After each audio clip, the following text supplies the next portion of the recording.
Good evening, everybody, and welcome into another episode of New England Sports Weekly. Sorry about the delayed start there, but we are nonetheless up and running here if you're listening live on the live stream.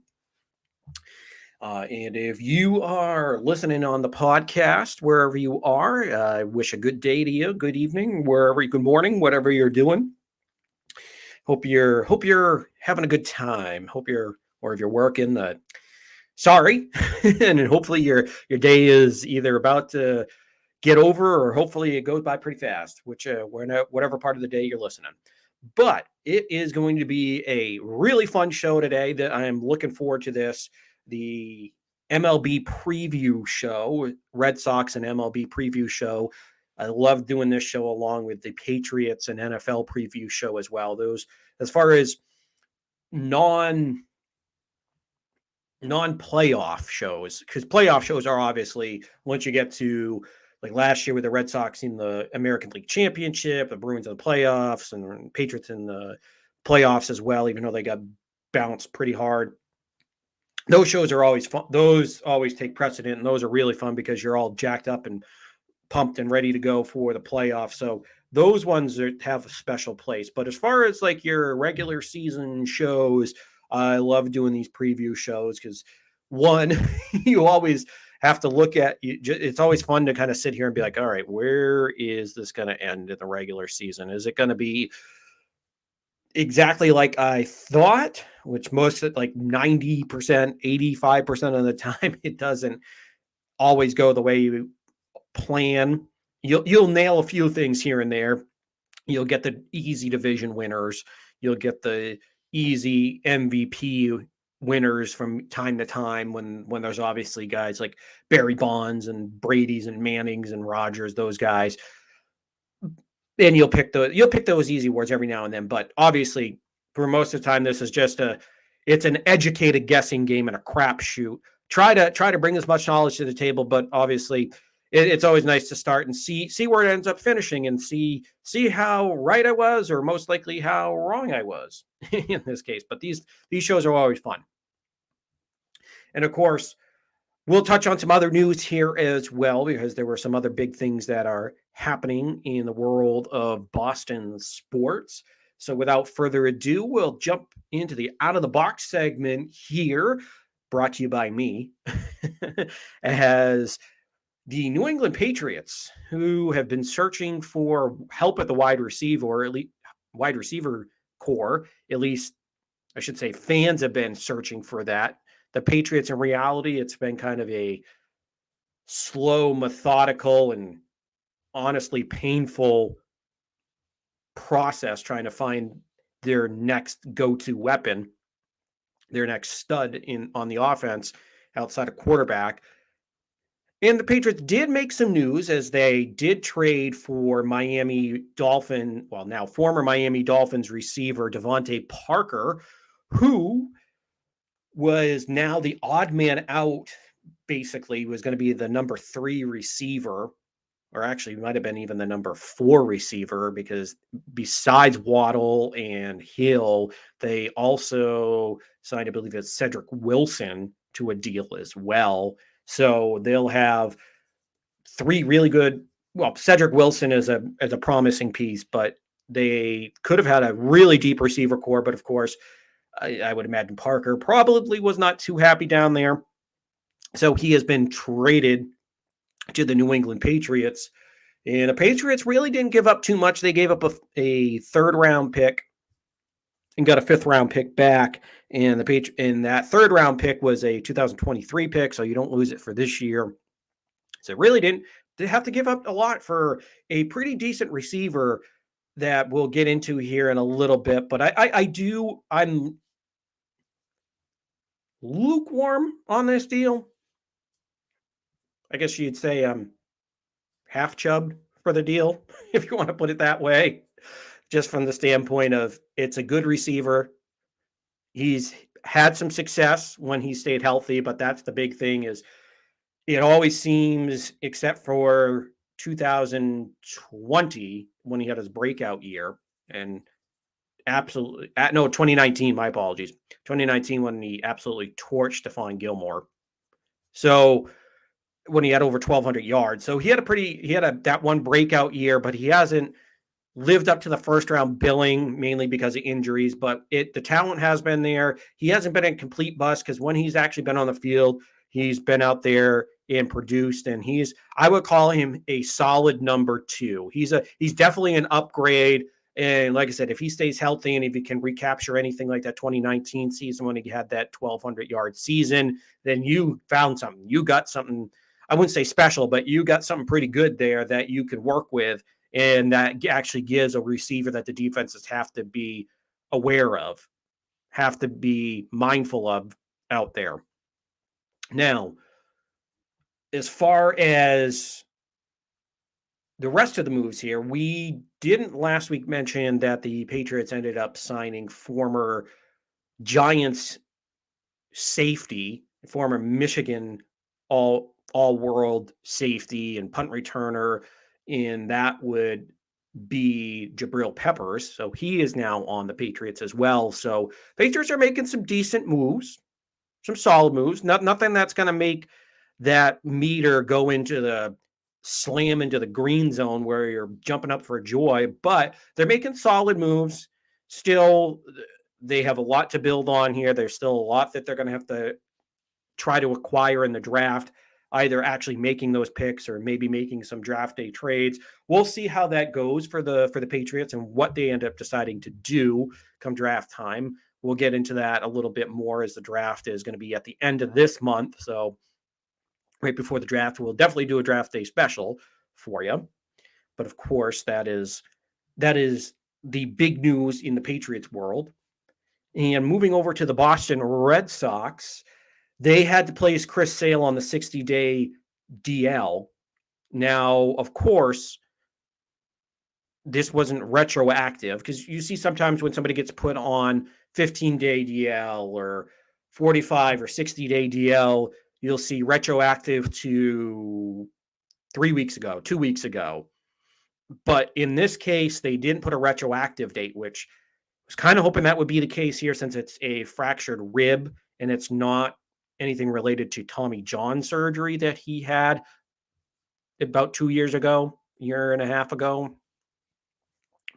And obviously, Chris Sale only pitched in 9 or 10 regular season games last year.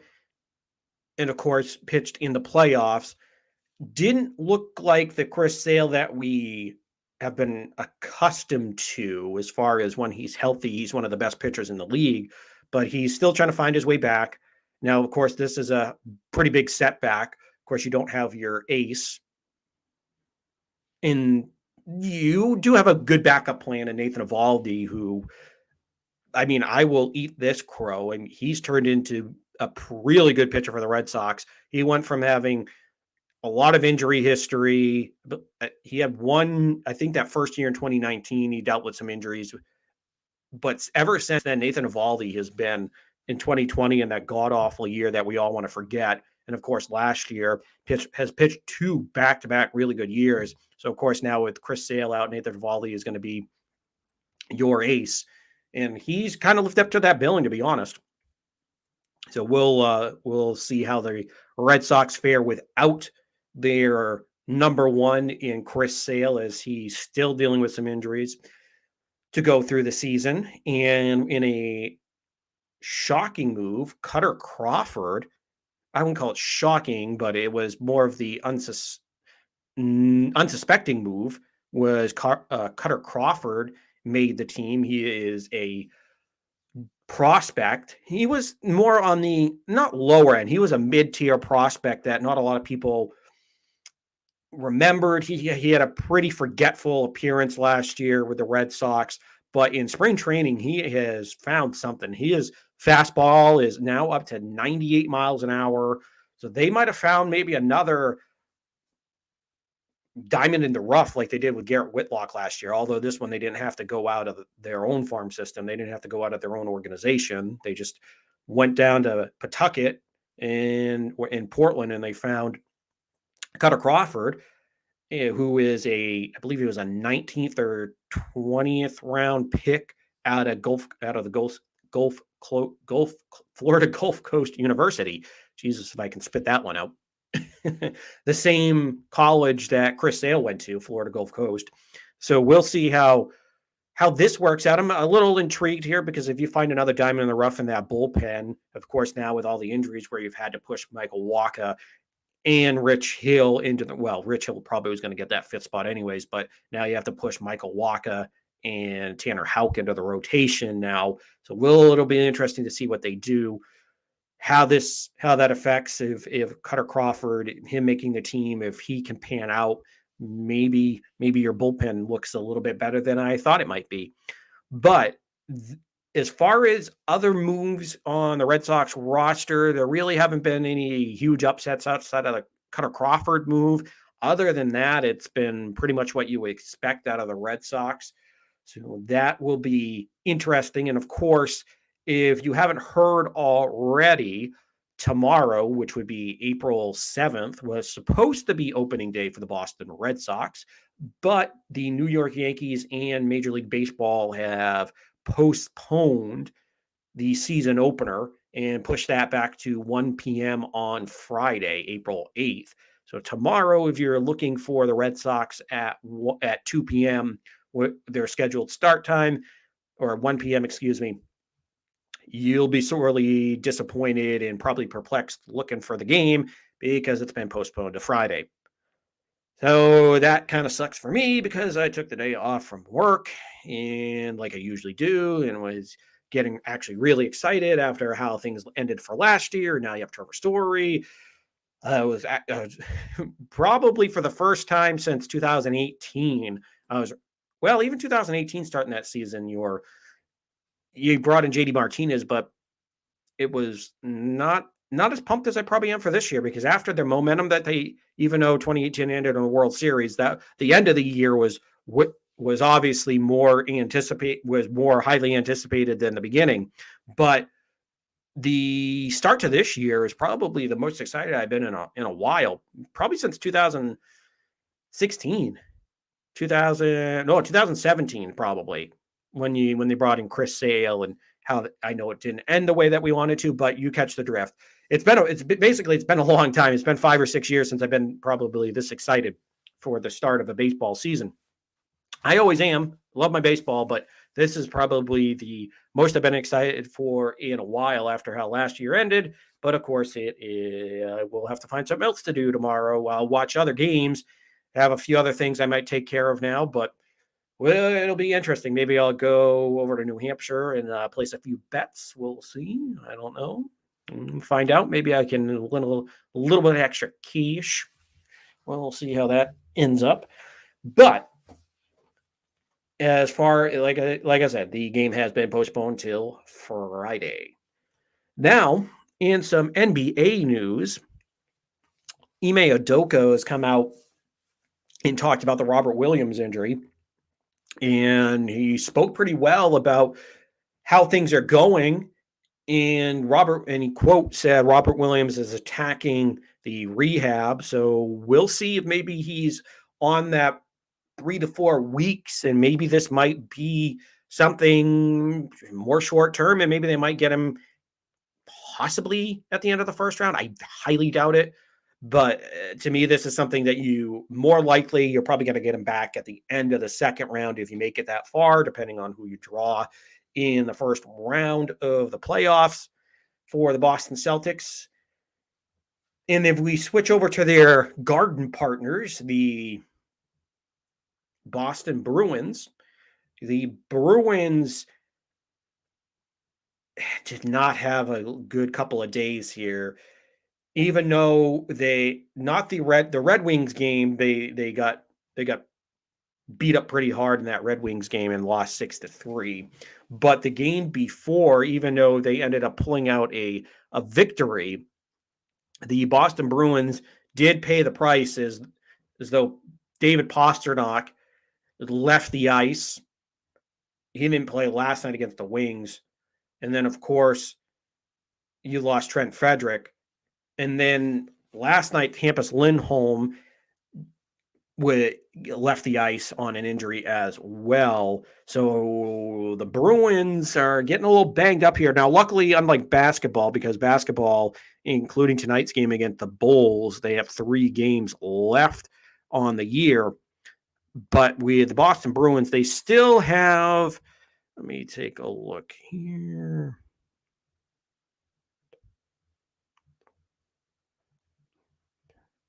So they got 12 games left on the season. So we'll see how this goes for the Bruins. So they have a little bit more time to get their guys back and rest guys like Pasta and see what they could do here. Of course, they're trying to fight for or fight to climb up the standings, I should say, as right now they are 4th in the Atlantic Division. They're tied with Tampa at the moment.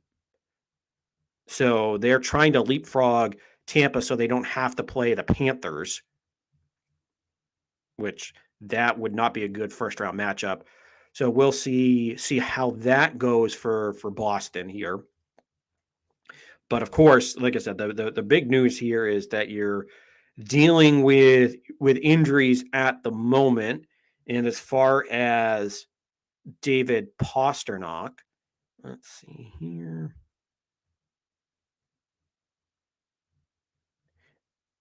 Now, here's a update on Hampus Lindholm.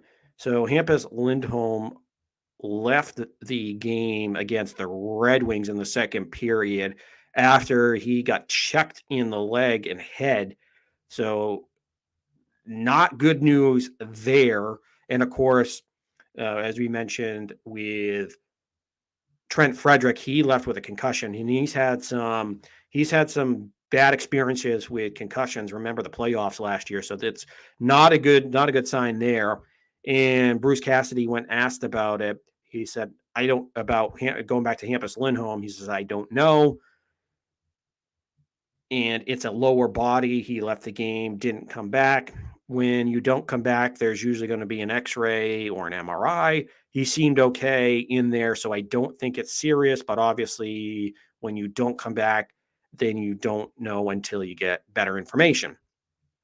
So good news on Hampus Lindholm, not as good on Trent Frederick. And like I said, of course, when it comes to David Pastrnak, that's the one that I'm really scared about. Hopefully, it's not as serious with Pastrnak because they can't afford to lose him. He's your best scorer. And like I said, you got 12 games. So hopefully they're able to ride out this storm when it comes for David Pastrnak. And it seems as though things weren't as serious with David as he got this. It was more of a preventative measure when he sat out the other night against the Red Wings. So, and I think you'll probably see over these last 12 games, since you already have the 4 spot locked up, maybe you play a little conservative as far as with your guys that are injured. Give them some nights off here, although you're still, like I said, trying to leapfrog Tampa Bay so that you can get into that 2-3 matchup and not have to deal with the Panthers in that 1 seed. So before we go over the special tonight, before we get into your entree, your main course, if you will, when it comes to the Boston Red Sox and Major League Baseball preview, we will take a look here at that Patriots trade for Devante Parker, because that's really the big news here, that the Patriots were able to trade for Devante Parker. And as I mentioned, they didn't have to go and sell the farm for Devante Parker because, again, this is a guy that's been in the league, I believe, 7 years now to this point. And like I said, he is injury prone. And there have been reports that a lot of his injuries out there haven't been broken bones, broken ribs, torn ACLs, major injuries that you have no control over. These are soft tissue injuries, which that's not good, because those are the ones that hang around, that are nagging injuries that just never seem to go away for you. And he's 29 years old. So yes, he's a year younger than me. You're still obviously 29, and in real life is still very young. But in football years, that's especially when you play as physical as Devante Parker does. That is not a that's kind of getting up there towards your expiration date. You'll probably sit, like I said, getting up towards there. I don't think he's by any means done. I think he still has probably 2 or 3 more productive years. So hopefully the Patriots can squeeze out whatever he's got left in the tank. Now, looking at his chart here, as far as games played, last year, of course, now remember, there's 17 games. He only played in 10. He did, in the 10 games that he played, had 40 catches for 515 yards and 2 touchdowns, and averaged 51.5 yards a game, which is tied for third as far as most yards per game in his career. Now, of course, the most yards per game in his career were back in 2019 when he had a breakout year when he had 72 receptions for 1,202 yards, 9 touchdowns, and averaged 75.1 yards a game. And of course, I mean, you look at the stat sheet, it's been pretty solid. I mean, of course, when you take somebody in the first round when you're drafted, let me see here. Devante Parker was drafted 14th overall out of Louisville back in 2015. So, of course, when you take somebody in the middle of that first round, 14th, you're expecting really good things, especially in the first round. You're expecting Pro Bowls. You're expecting maybe a few 1 or 2 all pros in there as well. You're expected to be the stud, the go-to guy. His first year, he played 14 games, 26 receptions, 494 yards. Pretty solid, 3 touchdowns. The next year, took a pretty good leap in 2016, 56 catches, 744 yards, and 4 touchdowns. That's pretty solid. I mean, for the Patriots, that would have been your leading receiver last year, or pretty damn close to it.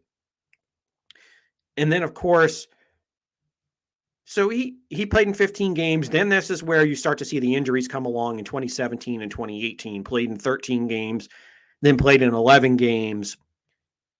And then he had his breakout 2019 year where he played in all 16 games.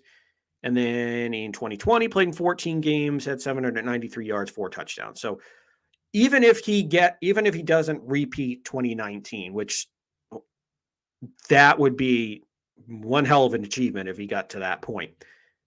That would, even if he gets 700, 800 yards and gets you 7 touchdowns, 6 touchdowns, I mean, that would be a pretty solid season. Because if you spread that out with, excuse me, Nelson Aguilar, Jacoby Myers, and Kendrick Bourne, that's been a pretty solid group. Like I said earlier, am I jumping for joy? Did they get Randy Moss in his prime, or did you get Randy Moss 2007? No. Did you get a Justin Jefferson, DeAndre Hopkins? Did you get Devante Adams? No, of course you didn't get like a true number 1 wide receiver, but still, you got a guy that has shown that he can get over 1,000 yards when he's healthy, when he plays in all 16 games, or now it's 17. If you can at least get 14 games out of him this year, 15 games, if maybe he misses just 2 or 3 games, I'll take that. Because if you get a guy that basically what he is, he's what N'Keal Harry was supposed to be. He's a guy that was supposed to be the big physical guy that goes up, high points the ball, uses physicality to win, and has decent speed, not great speed, okay speed to get away from defenders. But like I said, uses physicality, a little bit of speed, and is a down the field type of guy that fights for those 50-50 balls and is a good red zone target. That's what we thought we were going to get with N'Keal Harry when we drafted him. we thought we were going to get that type of receiver, and he just never panned out. And Devante Parker, yes, has he been the second coming of Terrell Owens, the second coming of Des Bryant, even on a smaller level? Has he been one of those types of guys where in their prime you have enough speed, you have enough ability, and then you use your physicality to muscle over corners and safeties to get those catches and get those touchdowns? He's shown glimpses of that as far as Devante Parker. He's shown, especially in that 2019 season, that he can do it. And he's shown in some other seasons that he's a pretty solid wide receiver.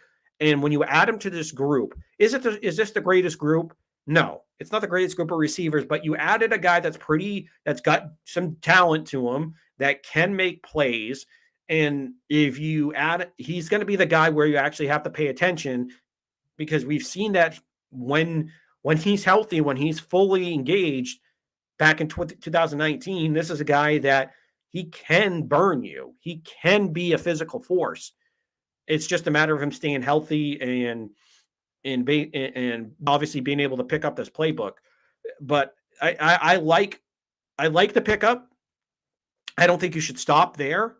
I think that's the other thing, is I think people are kind of going in that direction where now that they see Devante Parker's, that the Patriots traded for Devante Parker, oh, this is going to mean that they're out of the running for a wide receiver in the first round, maybe even the second round.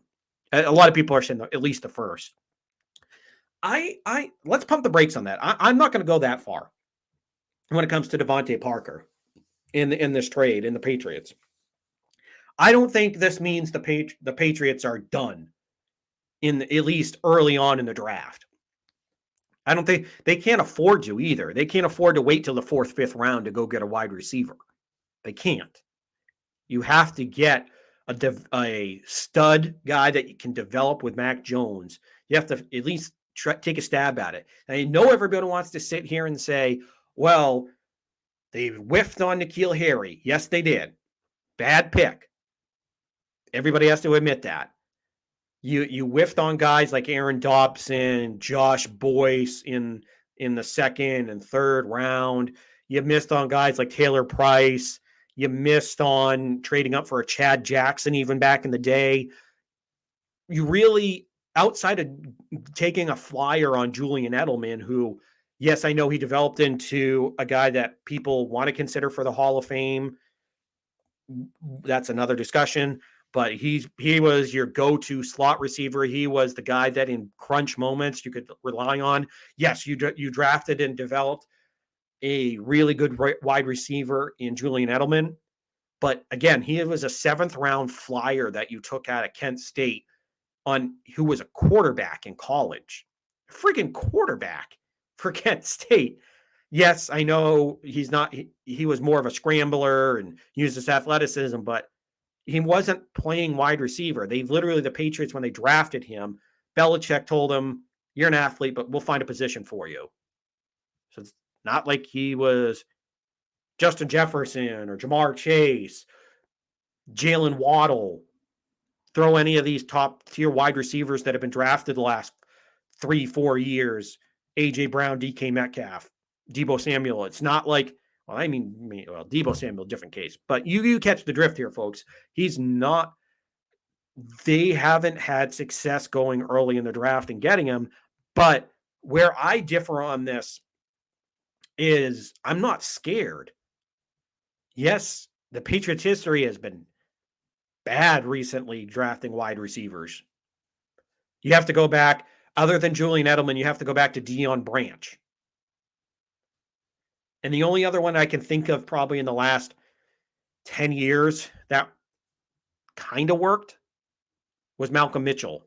But then, of course, he had knee injuries going back to college, and those came back to haunt him. But, I mean, he actually, when he was healthy, he was developing a rapport with Brady, and he actually was pretty good. I don't think he was ever going to be a number 1, but I think he was going to be maybe a solid number 2 for you in Malcolm Mitchell. He's probably going to be another one in the mold of a Deion Branch with a little less speed, or David Givens, David Patton, those type of guys. So really, honestly, Belichick, yes, I know he's had a very, very, very checkered history of drafting wide receivers. And I know everybody's still scared away because of the N'Keal Harry pick. But you can't be scared.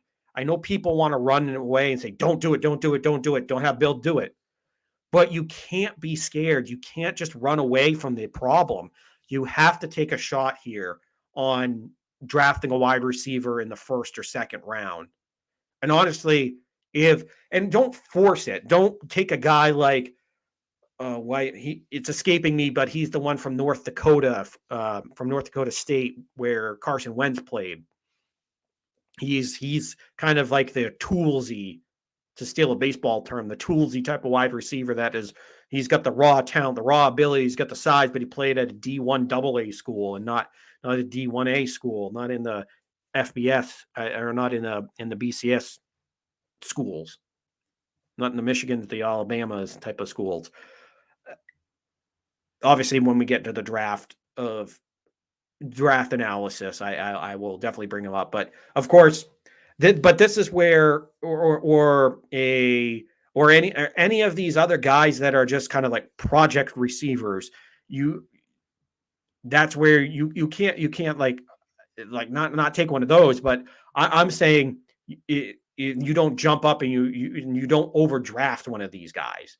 For me, it's like if you have a Jameson Williams, who I think is arguably the best receiver in this class. But of course, because of the torn ACL, in my opinion, he's going to fall. Unless now with maybe the Kansas City Chiefs, now that they traded away Tyreek Hill, they might be willing to do so. But in my opinion, I think they want somebody that can play now, because honestly, they don't have anybody outside of Juju that I'd be like, who that guy doesn't scare me. And Juju doesn't even scare me, but Juju's a solid receiver.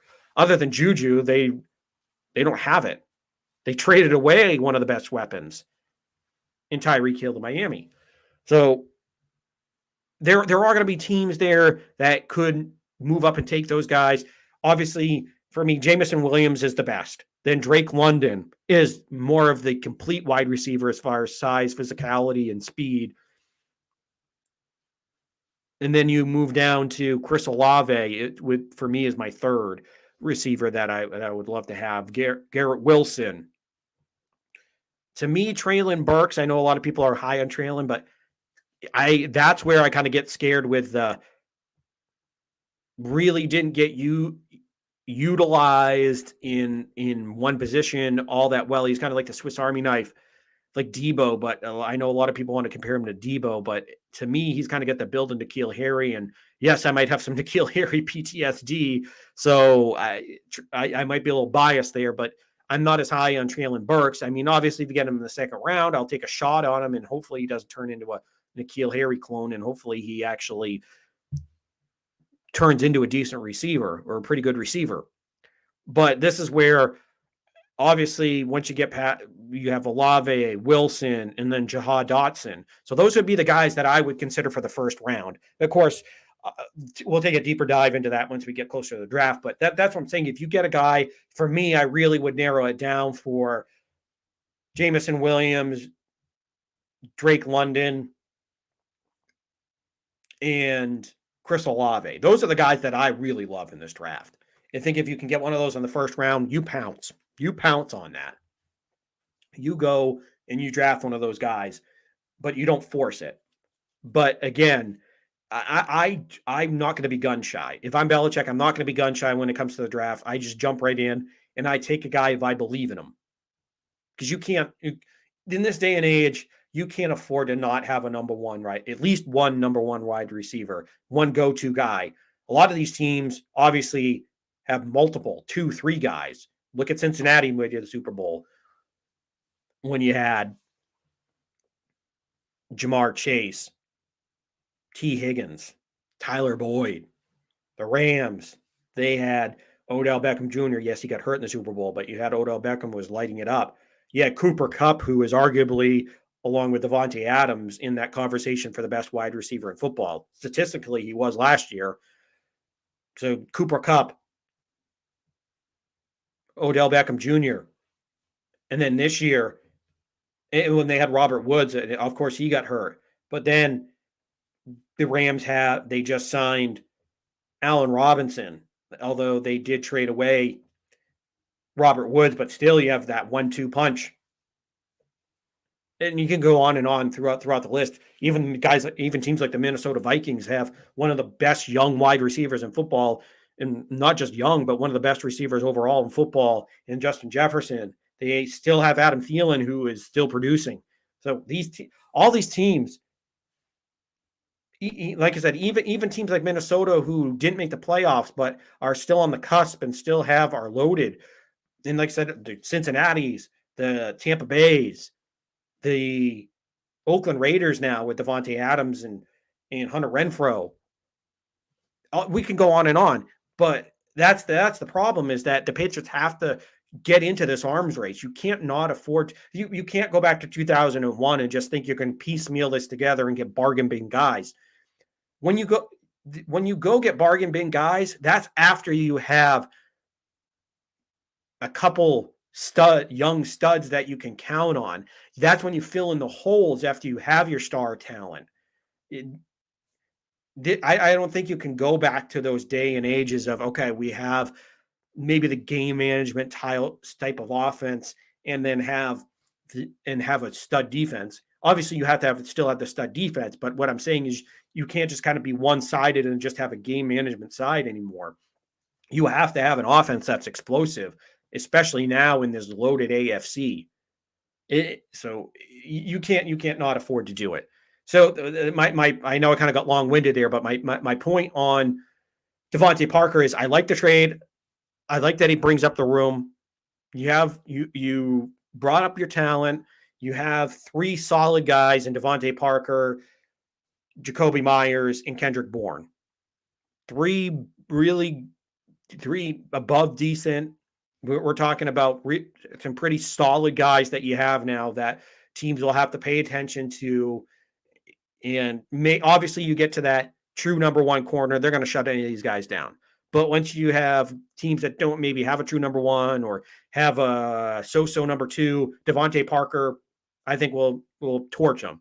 And then you'll end up having Jacoby Myers and Kendrick Bourne being able to make plays. So again, it's obviously once you play these elite defenses, and if you had that elite number one, then I'd feel a lot better. But again, still more work to do, but I like where they're moving. I really do.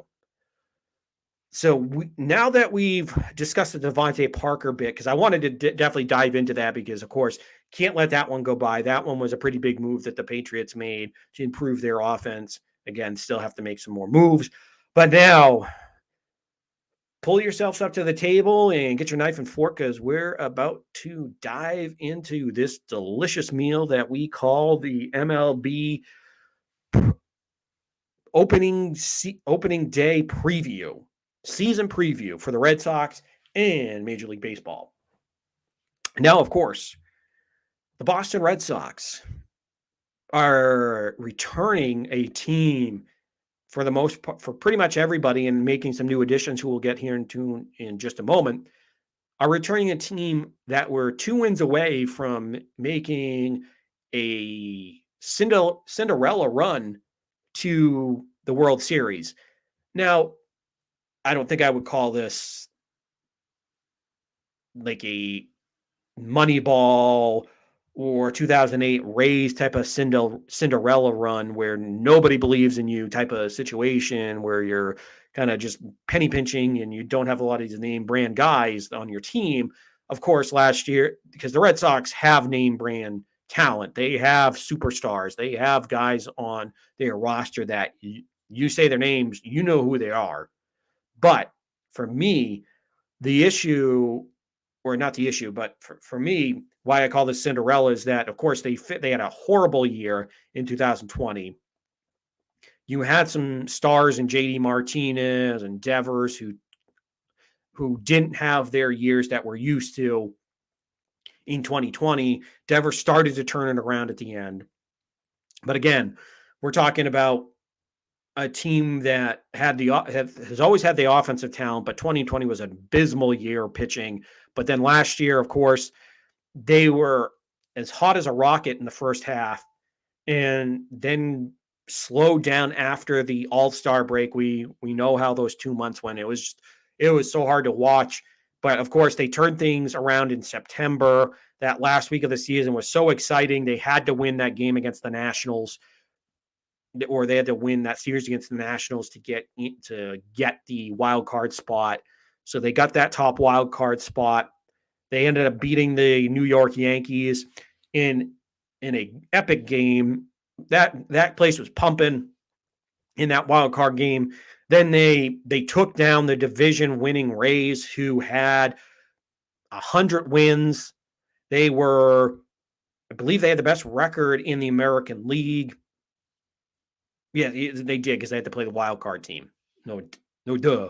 So yes, so they had the best record in the American League. The Red Sox, who had 92 wins, took down the Rays, and then of course last year they ended up losing in Game 6 of the American League Championship Series to those cheating Stros. And now the Red Sox look forward to build on to that momentum. Like I said, they're bringing back most of the team. You still have Kike Hernandez, who's on the last year of his 2-year deal, who really came on strong in the playoffs. Now, of course, you can't expect him to have playoff Hernandez all season long. That would be something.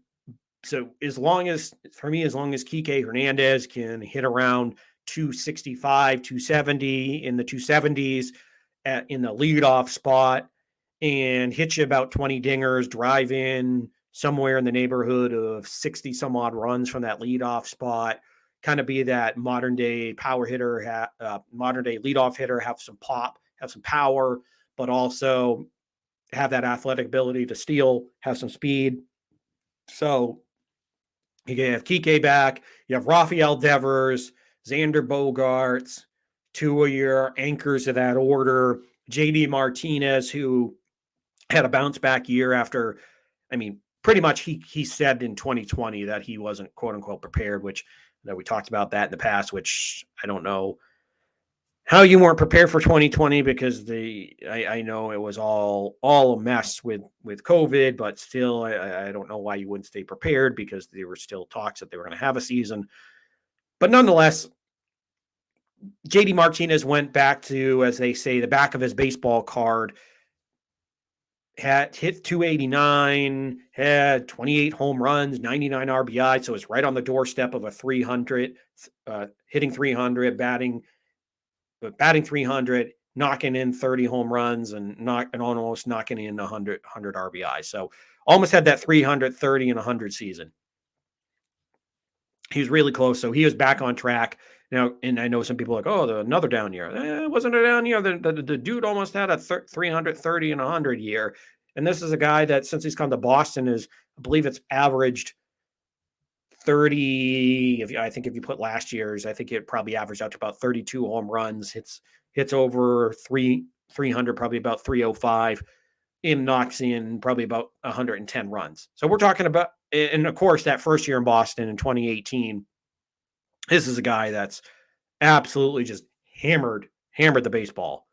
He hit I believe he hit about 315, 320 something, had 43 home runs, had well over 100 RBIs, I believe it was in the 120s.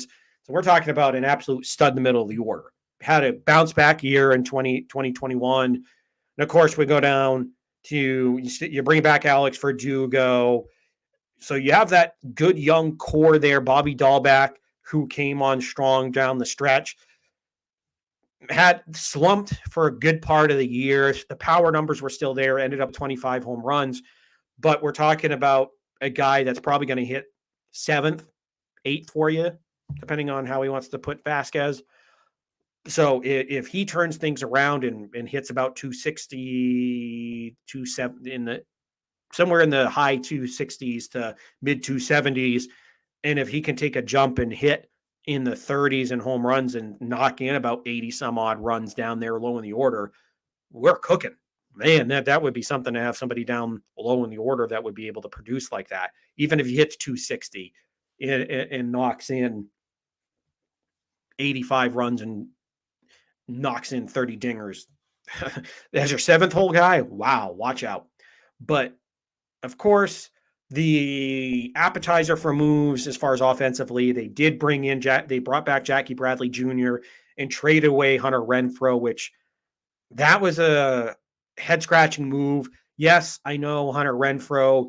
The defense kind of got overvalued because everybody got enamored with his cannon of an arm that you should never run on. He had, I believe it was 14 or 16 outfield assists last year, had an absolute hose. But the actual defense was a little overrated. He was never a guy that I felt, oh, this is Jackie Bradley Jr. or this is Mookie Betts out in right field. Obviously, Mookie Betts was a Gold Glover out in right field when he was here in Boston. He's not one of those guys where I'm like, all right, nothing's getting over your head.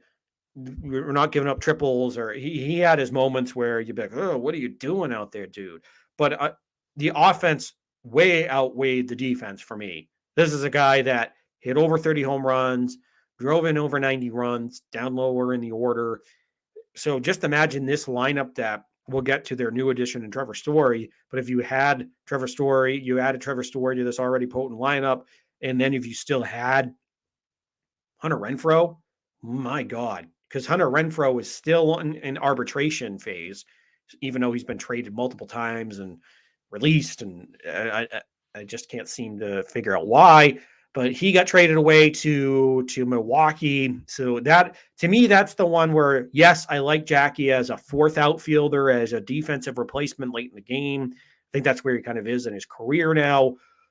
But I mean, honestly, now with the you can hide Jackie. As much as I don't like bringing back Jackie because his bat is so hot. I mean, it can be so cold at times, I should say. That's just what scares me when it comes to Jackie. But with how deep this lineup is and has the ability to be, if Bobby Dahlback shows up and even progresses further, then man, that would have been a really scary lineup with Hunter Renfroe. It's probably your seventh hole hitter. So, I mean, that one still has me perplexed because he's still a guy that would have been cheap for this team. But nonetheless, they did trade him away and brought back Jackie Bradley Jr. Like I said, I like him as that fourth outfielder, a platoon guy. I just don't like him as an everyday guy, which he lines up to be right now. Well, maybe they have plans on bringing back Jarren Duran if he can find his way again. He was absolutely on fire down in Pawtucket last year, but then struggled, especially with off-speed pitches in the major leagues.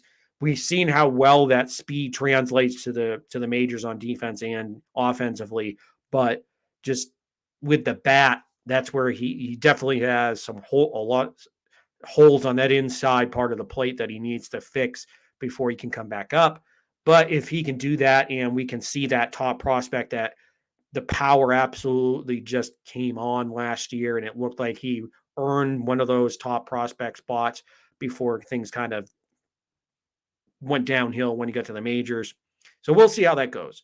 I still believe in Jarren as far as I think maybe my expectations have kind of changed on him, but I still believe that maybe he might not be a 30-30 guy, but I think this is a guy that he still has potential there, and it's still there. He might be a little bit older than most people think, because I think he's like 25, 26 or 24. So he's somewhere between that 24 to 26 range. But anyways, so when it comes to Jarren Duran, I'm not as bullish as I was last year, but still, if he can be maybe a tick better offensively, then maybe that's where you can afford to put Jackie on the bench full time and be a platoon, or I should say, more of a platoon guy. But of course, the big move that they made, we won't delay this any longer. I know you guys have probably been waiting, but anyway, I know we talked about him earlier, but this is the big move that the Red Sox made, was to bring in Trevor Story. Former Colorado Rockies shortstop Trevor Story is now the Red Sox second baseman because, of course, Xander Bogaerts, the incumbent, the all-star, the silver slugger, basically the team captain at this point, is already on the roster. He's your shortstop. And we'll talk about maybe here in a second about who, if he's going to come back or not. But again, for this year, it's going to be Xander at short and Trevor Story at second. That's a hell of a double play combination there. And a hell of a middle of the order, if I do say so myself. So Trevor Story, obviously, he's that combination of great offensive ability, lots of power for a middle infielder in general, lots of power in general. And of course, he brings speed and great defense. And of course, if Devers wasn't here, he'd be playing shortstop, and we'd be so wowed with the plays deep in the hole at short. But we'll see those plays over at second base instead of at short for Trevor Story. But when it comes to this addition, of course, the offense is what everybody's going to be salivating over. Now, he did have a down year last year. He hit 251, only had, I say quote unquote, only had 24 home runs, drove in 74 RBIs, where obviously that would be a career year for some guys. This is a guy that's hit 37, 35 home runs.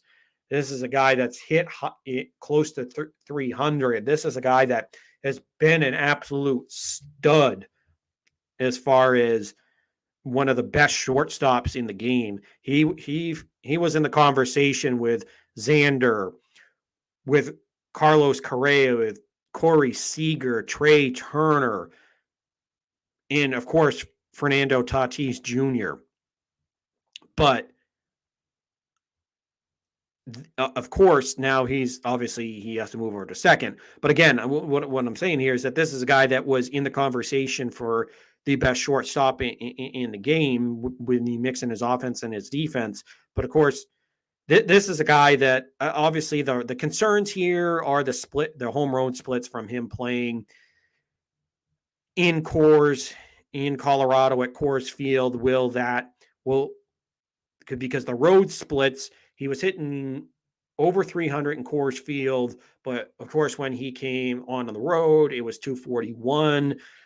But honestly, in my opinion, though, when you're a superstar, when you're a great player like Trevor Story, those guys that have played in Colorado of his caliber, the Nolan Arenados, the Matt Hollidays, the Larry Walkers, the DJ LeMahieu's, those guys have had success anywhere they've gone. Of course, Matt Holliday had a really good career. He had a good year in Oakland before he got traded to St. Louis, then re-up there. He had a really good career in St. Louis. Of course, Nolan Arenado, his first year in St. Louis, made the All-Star team. DJ LeMahieu has been an absolute force offensively for New York, for the Yankees. So he's been a great second baseman. Last year was a down year for him. But the point being is, and obviously Larry Walker had already played in Montreal, was already good there, and went to St. Louis and was good there too. And of course, if you want to even go back if you want to look at, well, not further, but if you want to look at a guy like Carlos Gonzalez, played for Oakland, was good in Oakland, and then went to Colorado. And I'm not saying it doesn't help, but I think that when you're a good player, you don't just all of a sudden lose it. That's not how this happens. And of course, we look at Trevor Story, his rookie year in 2016, came up, hit 27 home runs, 72 RBIs, and batted 272. The next year, hit 24 home runs, 82 RBIs. Batting average is down to 239. But if you look at, and he's generally healthy, actually he's played a minimum of 142 games as far as when he's been a full-time player, if you throw out the rookie year because he only played in 97 games. But when he's been a full-time shortstop, has played 142 games. And if you look at his baseball reference page, remember 2020 is a COVID year, so they only played 60. So he basically plays all the time, and pretty much every year except for 2017, his second year. And last year, when he hit 251, he's hit no worse than 272. In 2018, his first year as an all-star, Trevor Story ended up hitting 37 home runs, 108 RBIs, batted 291. And then he followed that up with a 35 home runs, 85 RBIs, and hit 294. And then the next year, in the pandemic shortened year, he hit 11 home runs, 28 RBIs, and hit 289. So this is a guy that's a career 272 hitter, has 158 home runs, 450 RBIs. So we're talking about a middle of the order bat that's going to hit fifth or sixth at worst. So, of course, again, I love this pick, or I love this signing by the Boston Red Sox, because you're talking about a guy that, if his defense, which it should translate over to second base, I'm not one of those people that's worried about, oh man, he's got to transition over to second. And I'm not worried about that injury because this might help his throwing arm. And honestly, if you're a good defensive shortstop, you should be a good defensive second baseman. It's just going to mean your path to go to first base is going to be shorter. And of course, you're going to be on the left side of the bag instead of the right side of second base this time.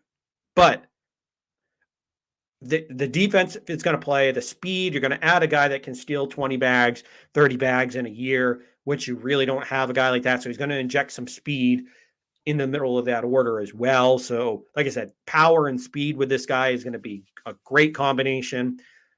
And then, of course, like I said, the big part everybody's looking at, like I said, is you're adding a guy that can hit 30 plus home runs as a middle infielder. Hell, he almost hit 40 home runs in 2018. Hit 37. So we're talking about a guy that in the middle of this order, and obviously you don't know the exact order, but you have Kike Hernandez leading, most likely going to be the leadoff hitter. Rafael Devers probably will hit 2 like he did last year. You'll have Xander Bogaerts, JD Martinez, then Trevor Story, Alex Verdugo, then Bobby Dahlback, and then Christian Vasquez and Jackie Bradley Jr. That 1 through, I dare say 6, because I think Verdugo could take a step forward here because he looked like he was on a pretty good pace last year until he kind of hit a little bit of a lull in the middle of the year. But especially that 1 through 5. If we focus right now on the 1 through 5, that for me is top 5, top 3, top of the orders, middle of the orders in baseball. Of course, the Dodgers, after signing Freddie Freeman, having Mookie Betts, Max Muncy, Cody Bellinger, if he can refine his MVP form,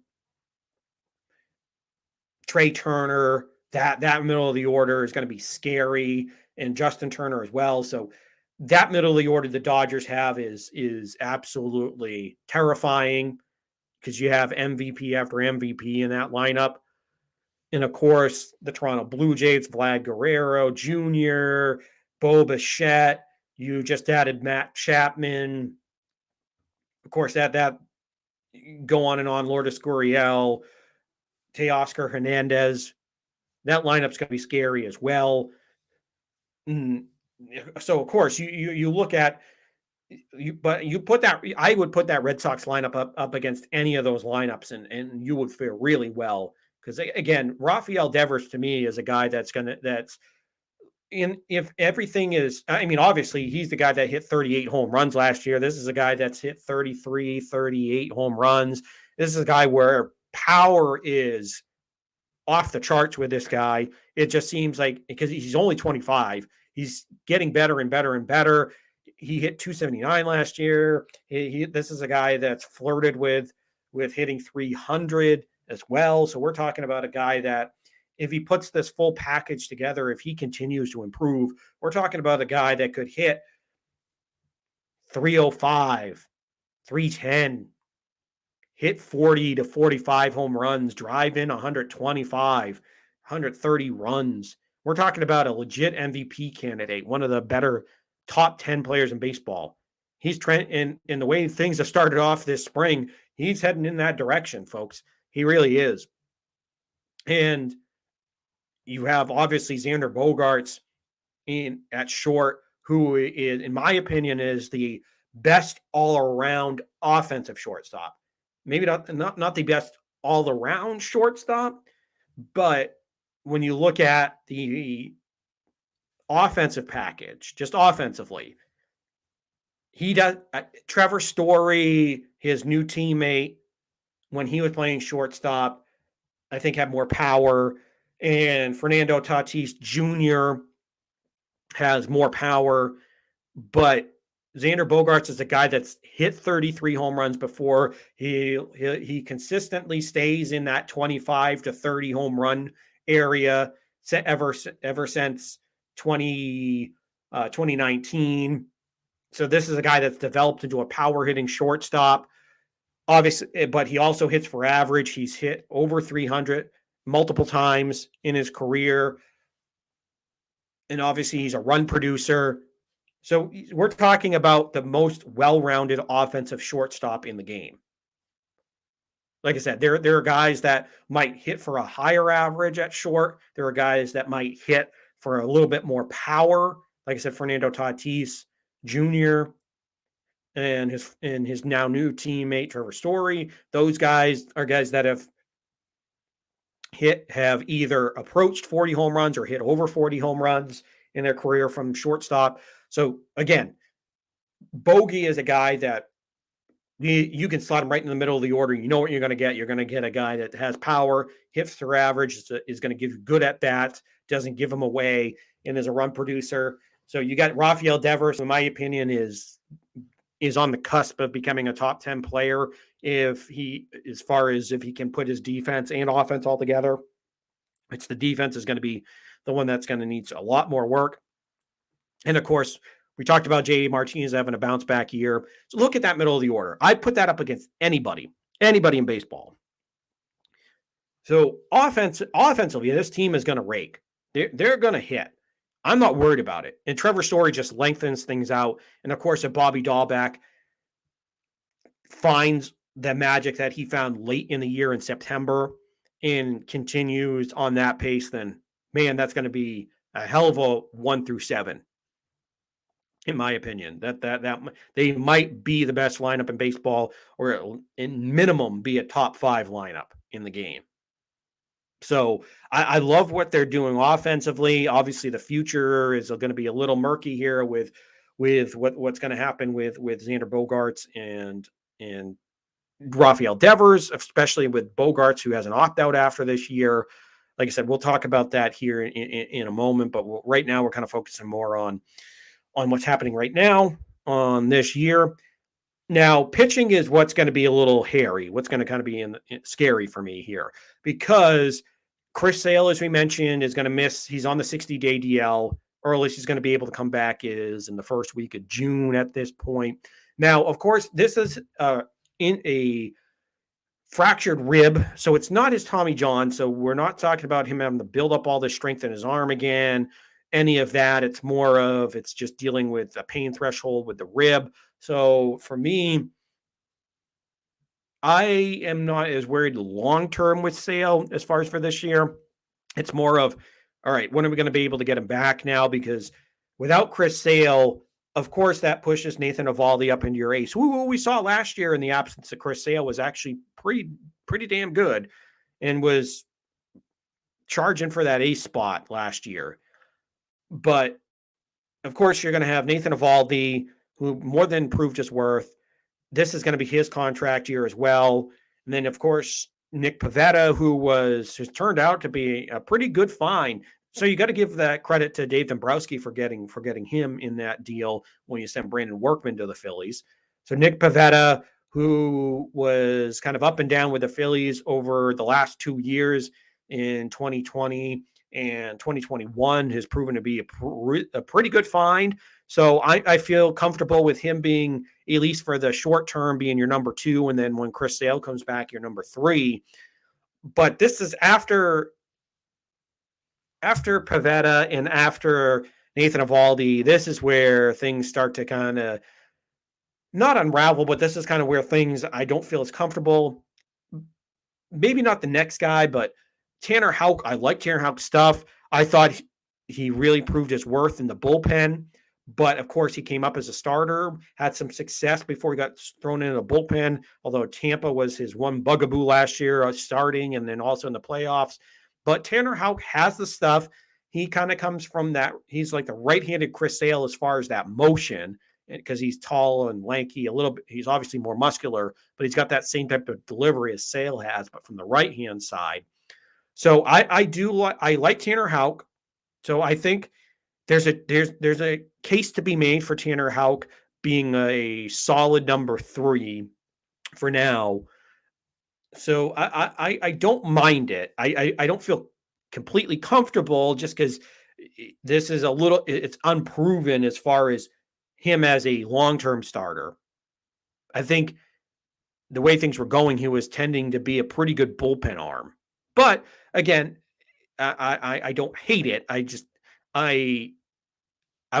feel more comfortable if he's your 4th or 5th guy, kind of give him time to develop. But he's forced into the role of your 3rd. And then where this really drops off the table is Michael Wacha and Rich Hill. But once upon a time, Michael Wacha was one of the top young prospects, was one of the hot names in the game. Remember in 2013, especially if you're a Red Sox fan, Michael Wacha absolutely shut you down in the first game that he pitched to the World Series, which I think was game 2 or 3. But then he did get lit up in game 6 in that deciding game. But the point being here is that Michael Wacha, if this was 2013 Michael Wacha, I'd be like, oh yeah, this is one hell of a pickup. You got a guy that's got a lot of potential here. But ever since probably about 2014, 2015, he had probably like a 2 or 3 year stretch there with St. Louis where he was pretty good. But then after that, he hasn't been able to find what he had going on for him in his first couple years there in St. Louis. So this is more of a guy that I wanted to see him in the bullpen, where you're not going to be exposed through the second, third time through this lineup, where yes, he's got a good fastball, but if it doesn't have that late movement where it's just kind of been that straight line fastball, yeah, it goes 98, but it's just it's a dart. It's not a little bit of late life at the end where guys can't pick it up at the end. And of course,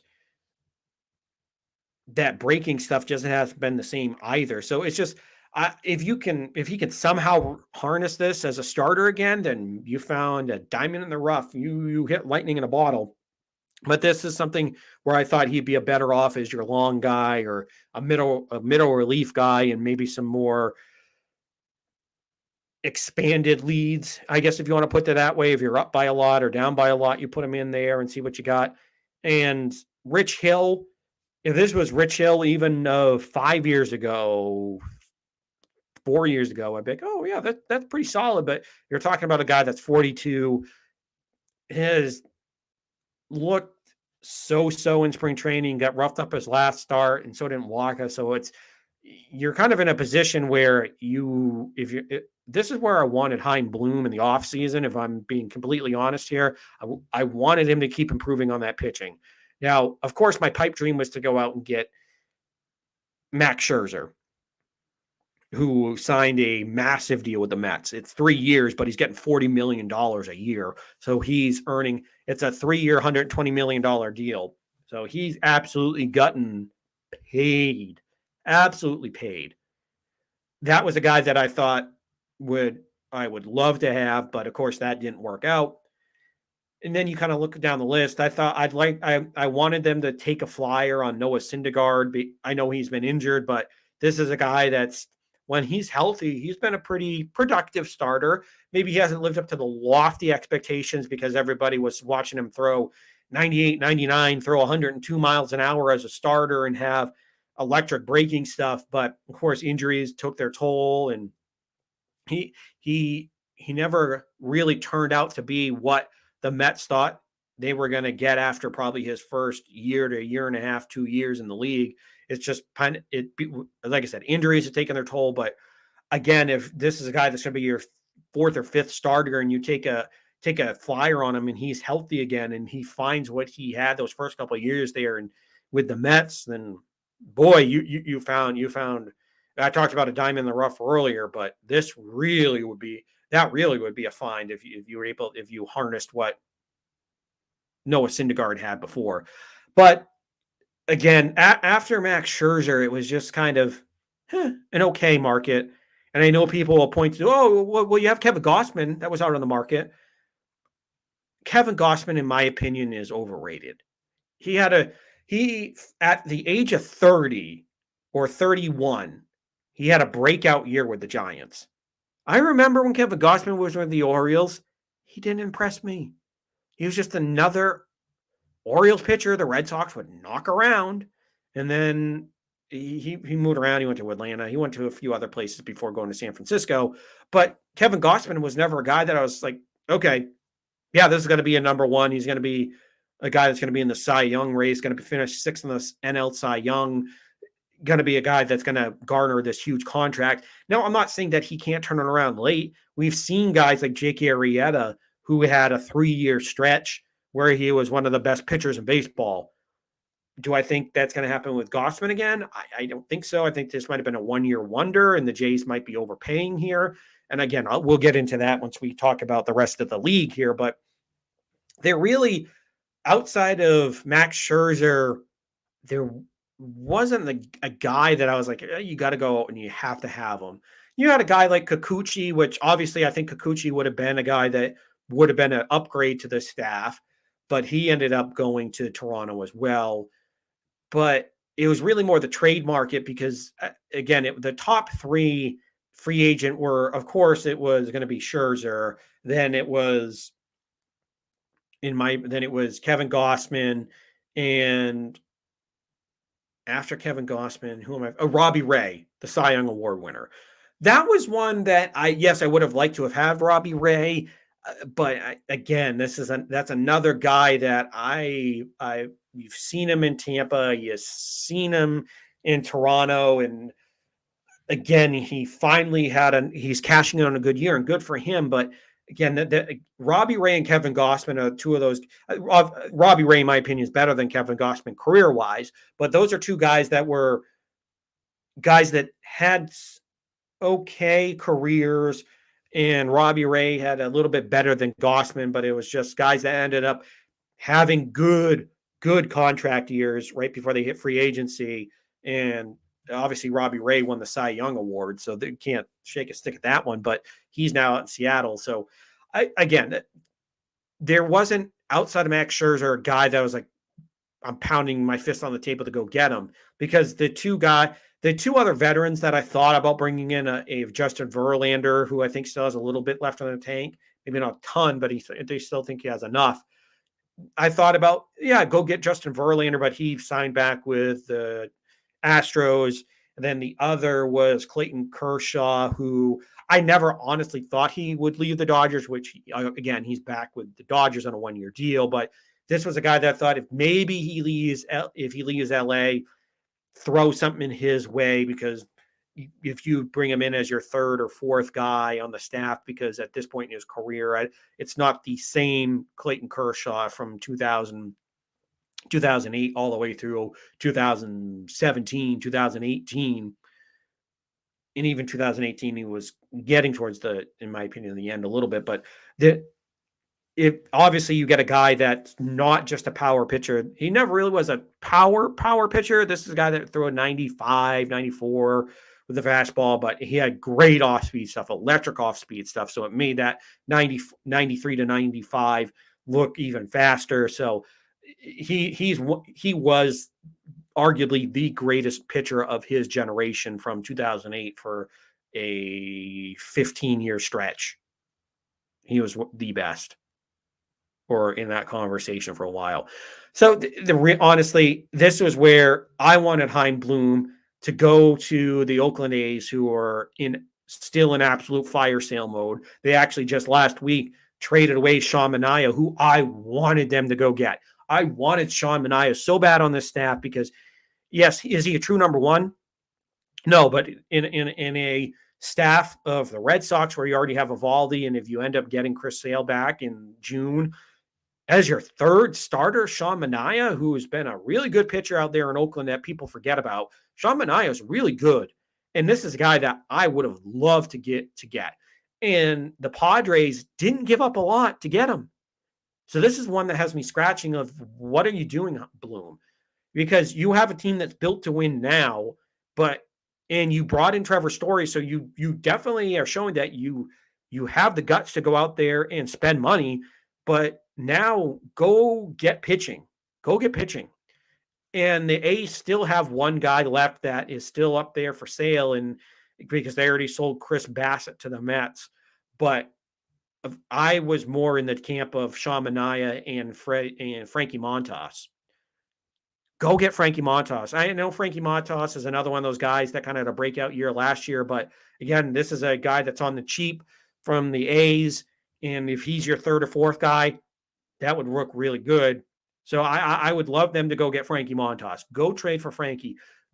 At this point, because the A's have already traded away their two superstar corner infielders, and Matt Olson and Matt Chapman,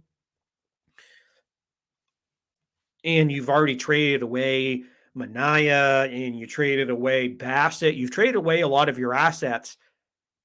And at this point, the A's have, with their own drafting and their own other trades that they've had, how high is that price going to be for Montas at this point? I mean, obviously, the more teams you get into the bidding war, obviously, I know is going to drive it up the cost wise. But I'm just talking from a strict, just take the other teams out of it and just strictly look at it. How expensive is it, or how inexpensive would this be? Because I just don't see it being a huge market here. Or no, I should say, I don't, not market. Let me walk this back. I don't see it being a huge price tag on him, because you've already got a lot blue chippers in the Chapman and Olsen deal. So this is where if I'm Hein Bloom, I step right up to the plate here, pun intended on that one.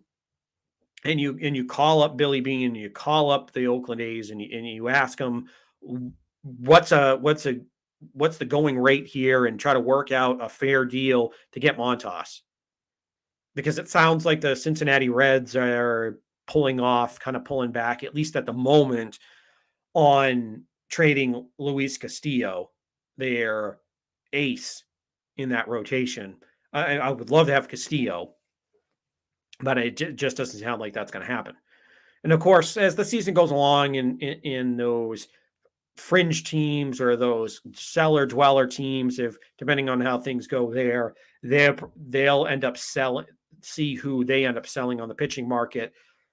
Maybe this kind of goes, I know we're kind of getting deep into the weeds here, thinking about later on in the year, but if the Red Sox are in contention and they end up and they still are one of those pitchers that they think are short, I think this is where you call up Cleveland and see if you can get Shane Bieber and see what they're willing to give up, because I know it was kind of weird because they've sold some pieces here in the offseason that are probably going to be, I don't know, dead last, but maybe the fourth in that division, because you got Chicago, then you have Minnesota, and of course, then you have the Tigers and Royals. So I think this is where maybe that's a dark horse type of situation there, and see what the Indians would be willing to give up for Shane Bieber and some of their other prized pitching that they have there, because they still have some good pitching. Of course, Shane Bieber is a Cy Young candidate, so that the price on that one would be a lot. But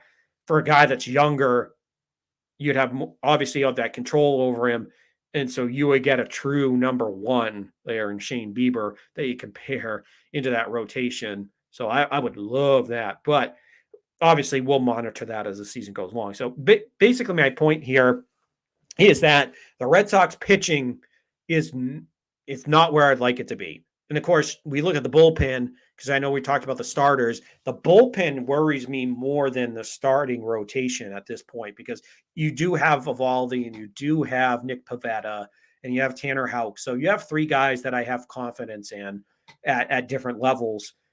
And if you can hold it down long enough and get Chris Sale back, and if depending on how things go, because there were positive reports earlier about James Paxton, and it looks like there may be some setbacks, but if you can get James Paxton, who when healthy is a really good lefty, so if you can get Sale and Paxton back, then you might solve your issue. But again, I wouldn't put my eggs in all those baskets as far as in every egg and all my eggs in just those two baskets.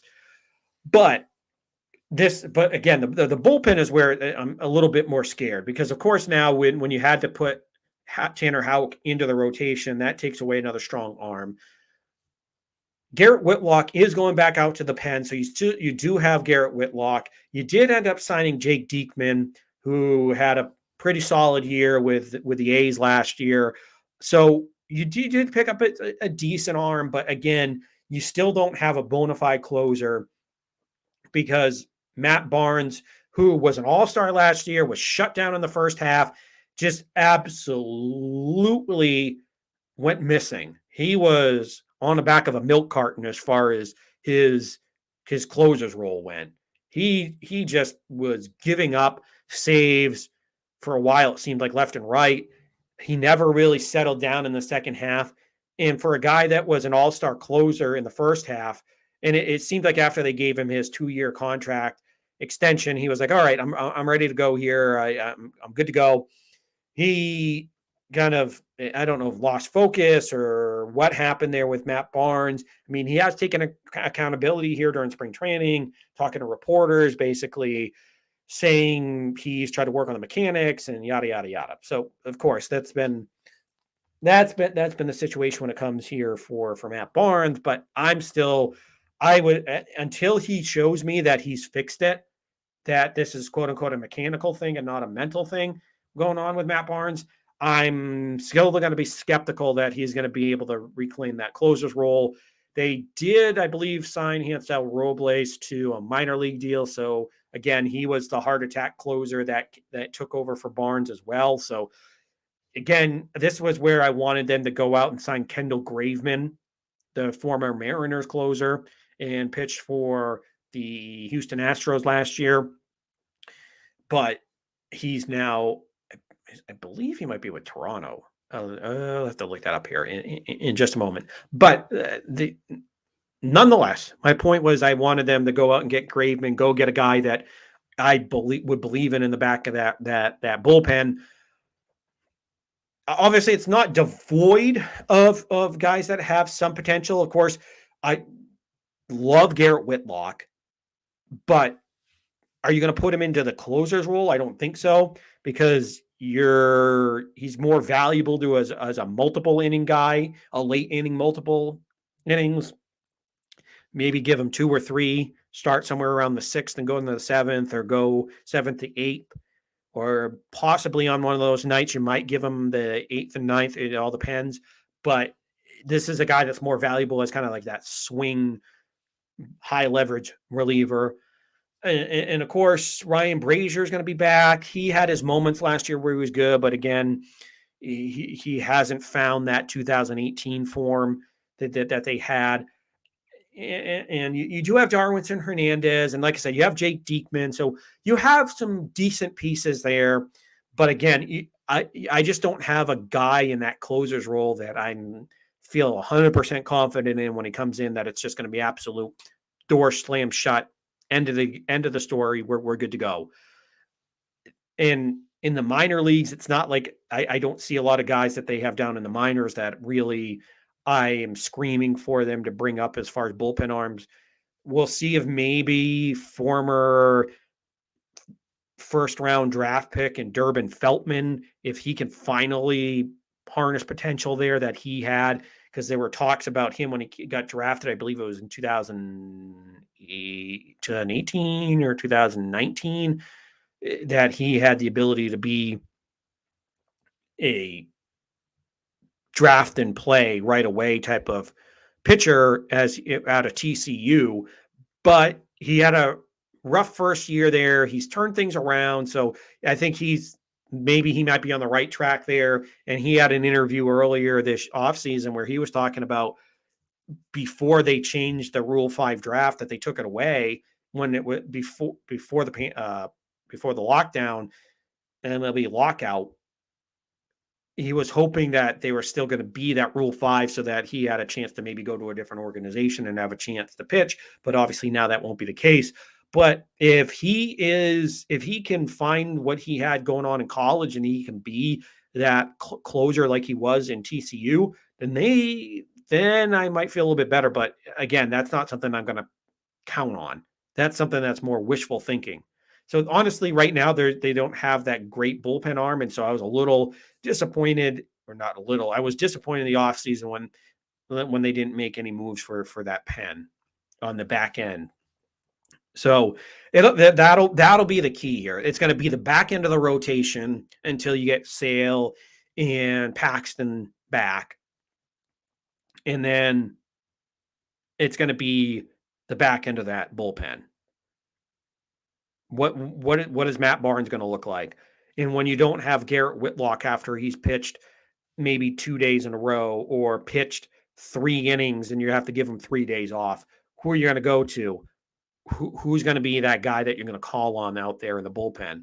So it's going to be the back end of the rotation and the back end of the bullpen are going to be the biggest question marks there. Those are going to be the biggest ones that if it's going to cost them a chance at the playoffs, at the division or the wild card, that's where it's going to happen right there. So as far as this Red Sox team overall, in my opinion, this is a team that I think has the ability to win the division, challenge Toronto. It's going to be difficult because Toronto has a deeper rotation with Jose Barrios. You have Kevin Gossman, who I might not be as high on, but he's still a decent pitcher. But Barrios is a true ace.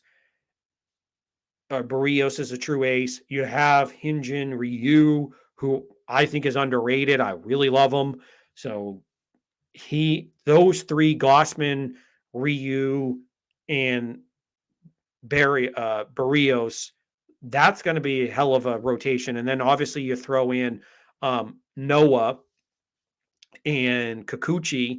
Noah is one of those guys that people forget about, but he was a top prospect in their system, came up throwing heat. So even the back end of their rotation is solid with Kikuchi and Noah. So I mean that's going to be a tough rotation. But like I said, the Red Sox offensively is an offense I would put up against any in the American or National League against anybody. So I'm confident in that. So again, once we get to the predictions here, I'll give the official ones. But I think this is where the Red Sox, I think they're going to finish second in the division. I know a lot of publications out there have them finishing fourth, and don't worry. I will light up some of those publications as far as what their thoughts on this American League Division East is. And I know some of them still have all 4 of them getting in the playoffs. So they go, oh, well, no, Sean, they're getting in the playoffs, according to some of these guys. But just the logic behind some of this. Now, I wouldn't be surprised if Tampa takes over number 2 behind Toronto.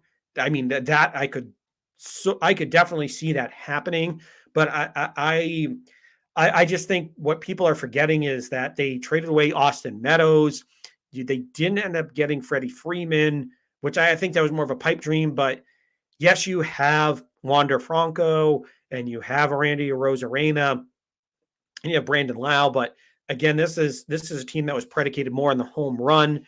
And outside of Wander Franco and Arozarena, they really don't have guys that hit for a high average. It's more of the strike them out or go long. And again, Austin Meadows was one of their key pieces that they ended up getting for Pittsburgh back in 2018, I believe it was. And still, they just have not done. I don't know. They just didn't do it. You traded away one of your better pieces, and you didn't really make a lot of moves. And I know you're the Rays, and you don't have a lot of cash that you're throwing around down there. But the one thing, obviously, though, that probably everybody's going to underestimate, including myself, is that they always find a way to win close to 88 to 92 games in a year. They're always going to be right there in the hunt. And of course, the pitching, that Rays farm system pumps out pitching prospects more than you can stick at. I mean, obviously they got Shane Baz in the trade in that Pirates trade as well, but again, they have their own prospects. But Shane Baz is one of the young pitchers that they have. Of course, you have Ryan Yarbrough. Then you'll see what you can get as far as getting your ace back in Tyler Glasnow. See what happens with him once he's able to come back. So of course that rotation is going to be hard to get through, as far as they're going to have some good young arms. But again, to me, I think they've lost a little bit on offense, and the way that this division is built, from the Red Sox to the Blue Jays, and to a lesser extent the Yankees. All these teams are built to slug and built to hit. And in the case of Blue Jays, they're a complete team. And the Red Sox, they have some solid pitching as well. So they're not on the Blue Jays level, but we're talking about, and obviously with the Yankees, we're talking about teams that are just built to win now, or that are built. So I think that's one of the things where I could see the Blue Jays finishing second, but I just think we're kind of looking past some of the moves or some of the subtractions that they've had in this offseason. So that's where I think the Red Sox, in my opinion, are going to finish second in this division. I think they'll get the top wild card spot in this case. But again, we'll go over the predictions here in just a moment. But I think this is going to be a pretty solid year here for the Red Sox. I think this is where this is going to be definitely entertaining all year long.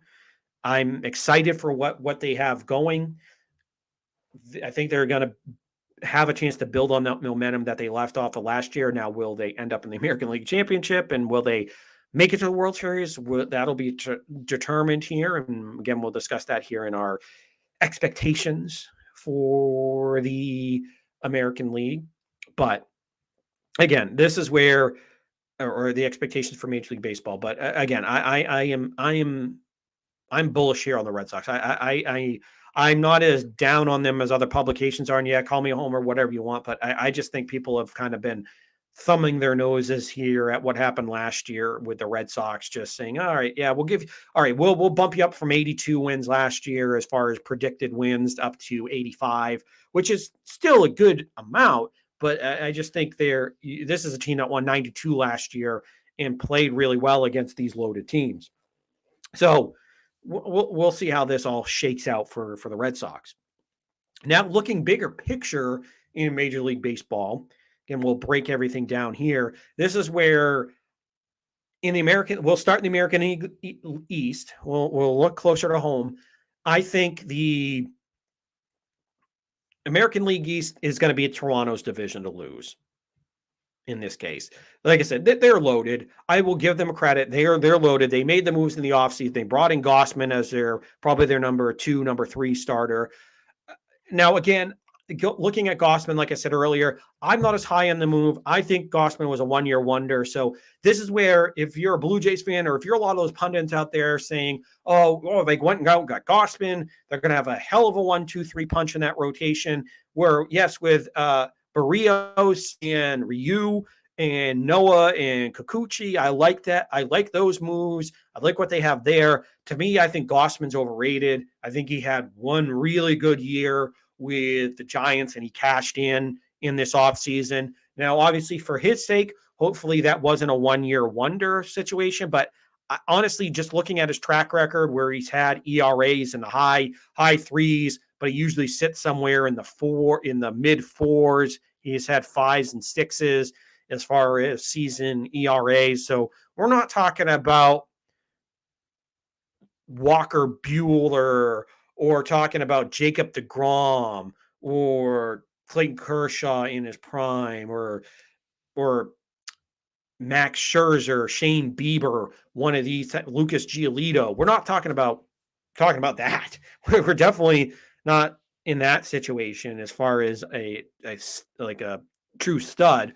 But so this is where I pump the brakes, and this on Kevin Gossman. The Blue Jays are going to slug their way through. They still have the best rotation in the East, even if I'm down on Gossman, even if I'm not as big a fan of the Gossman move.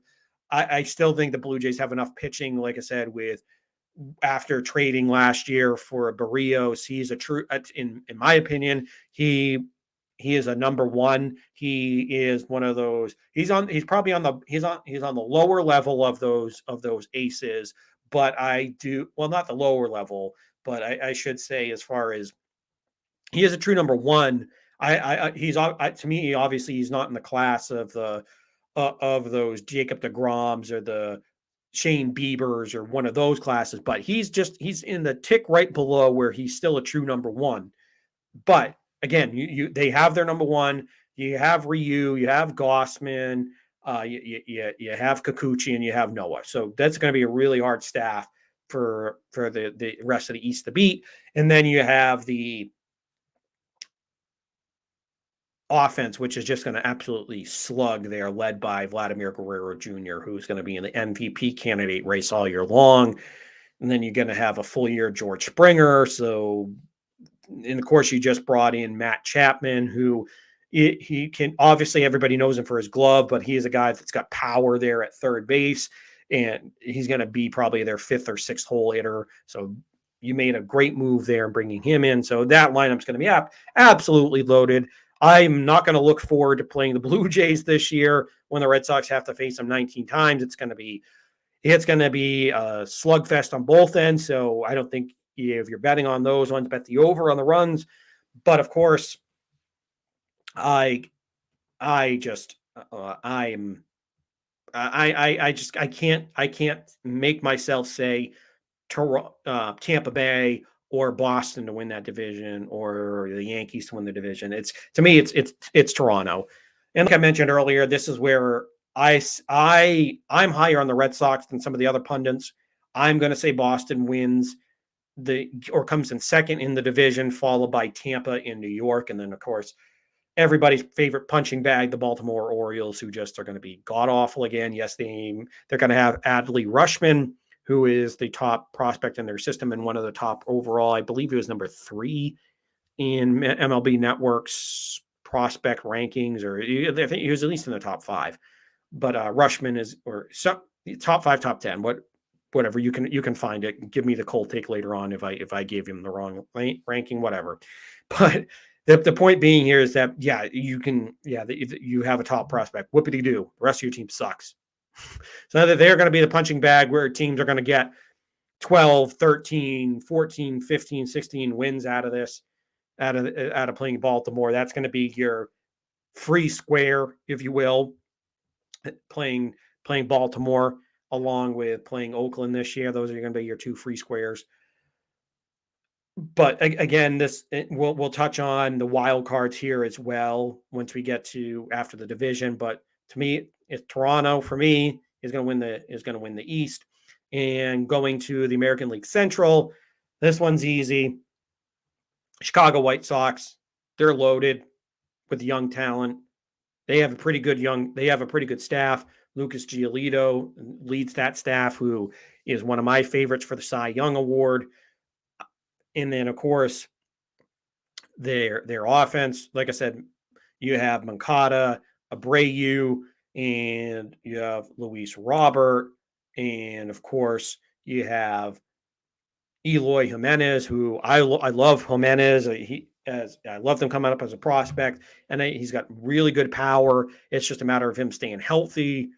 So if all those guys stay healthy, I really like that lineup that Chicago has, especially with Luis Robert and Eloy Jimenez and Moncada. That's a nice young core there that you have to go along with Abreu. And Tim Anderson is a really good shortstop as well that everybody kind of forgets about in that conversation. So that's a good, really good team. And Liam Hendricks is one of the better unsung closers out there that everybody kind of forgets about, but he's a great closer for Chicago.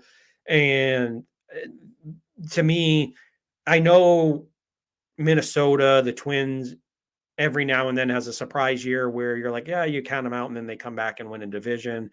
They I don't think this is the early through mid 2000s type of Twins team where they were always kind of a threat. They were always lurking around in the AL Central, but I don't know. Yes, they went and got Carlos Correa. They traded for Gary Sanchez and Gio Urshela, but I mean, it's not. I'm Gary Sanchez. Yeah, he can hit bombs that go 3,000 miles, but again, he's one of those guys that can barely hit his weight, and I don't know here. It's just it's just I just can't get behind the Twins. Of course, you traded away one of your best pitchers. Now you do still have Kenta Maeda there, so that would be interesting, and that would be a guy that you kind of have to look at if the Twins kind of go down the tube. Is Kenta Maeda, see if they might trade Kenta.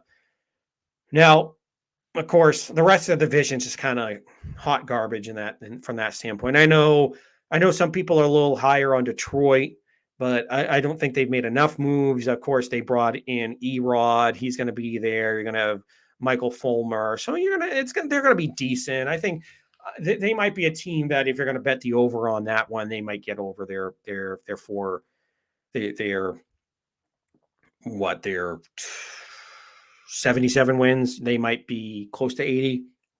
So they might be a mildly surprising team, but I don't think they're going to be anything you're going to have to truly worry about. They'll be a tough out, but they're not going to be anything that I'm going to be worried.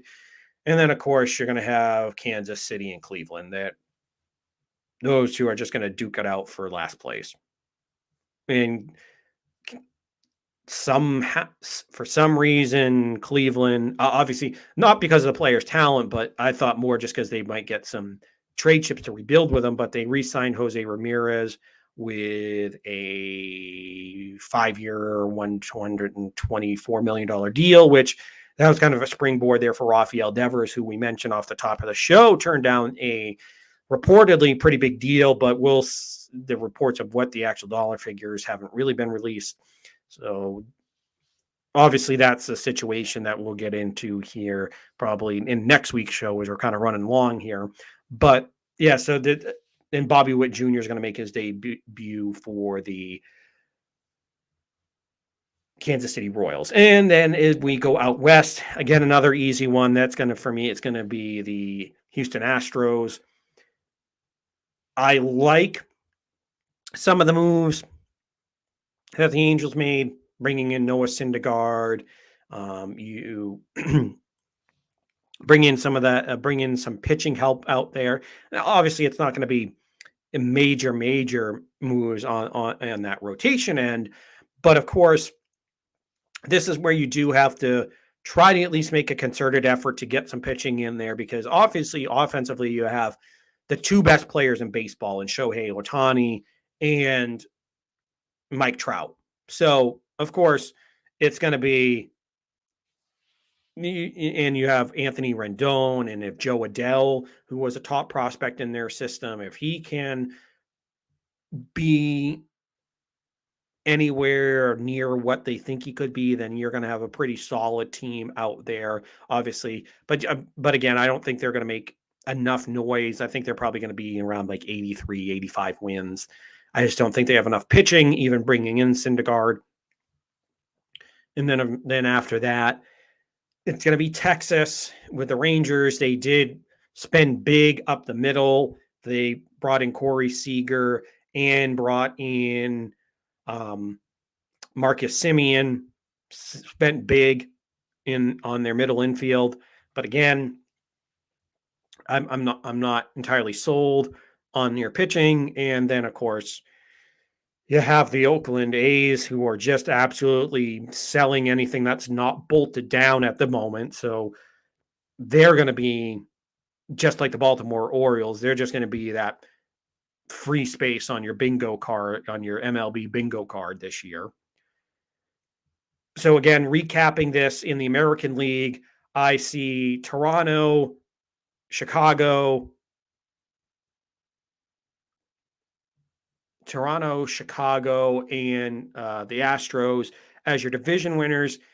And I hate to go chalk on this, like a lot of people have done, but I mean, it's just the American League, in my opinion, is a little bit more predictable.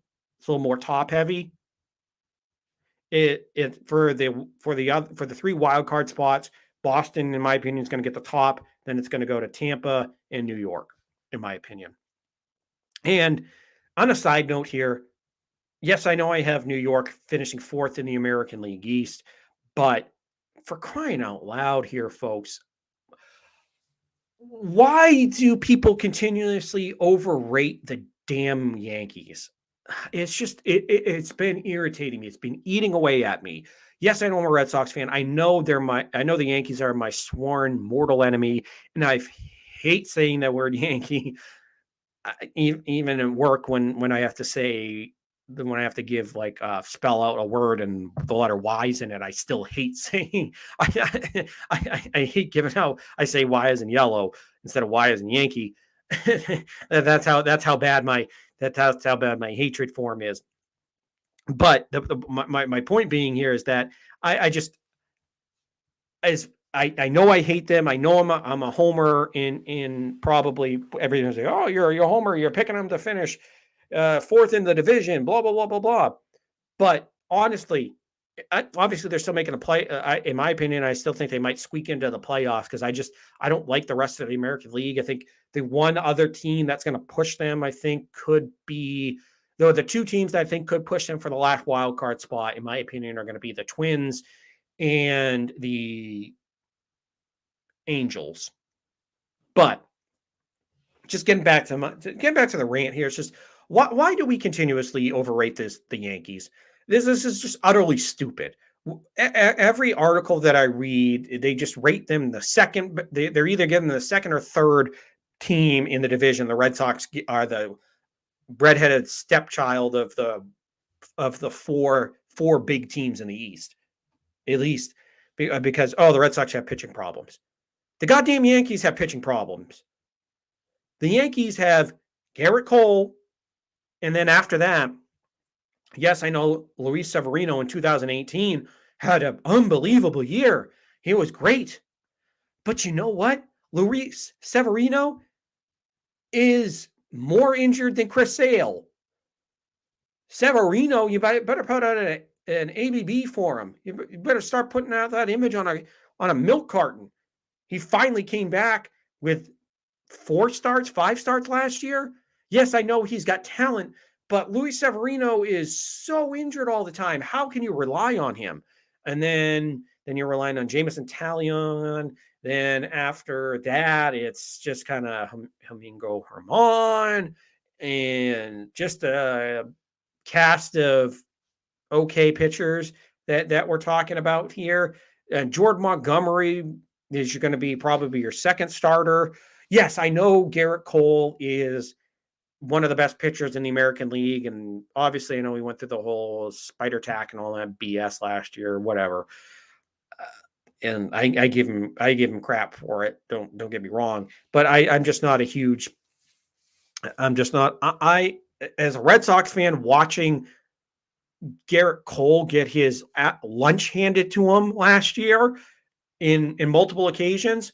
Remember back in like June or July of last year in a series at Fenway Park, Garrett Cole gave up, it was 6 or 8 runs in 4 or 5 innings. He got knocked out early, and Rafael Devers hit an absolute missile that's still probably floating around in outer space. It was absolutely hammered over the bullpen. He took his soul that day. And then, of course, in the playoffs, Garrett Cole got knocked out after 3 innings of work. Your $245 million ace that you have put all this faith into that has failed to show up in the playoffs over the last, what, you signed him after 2019 was the first year?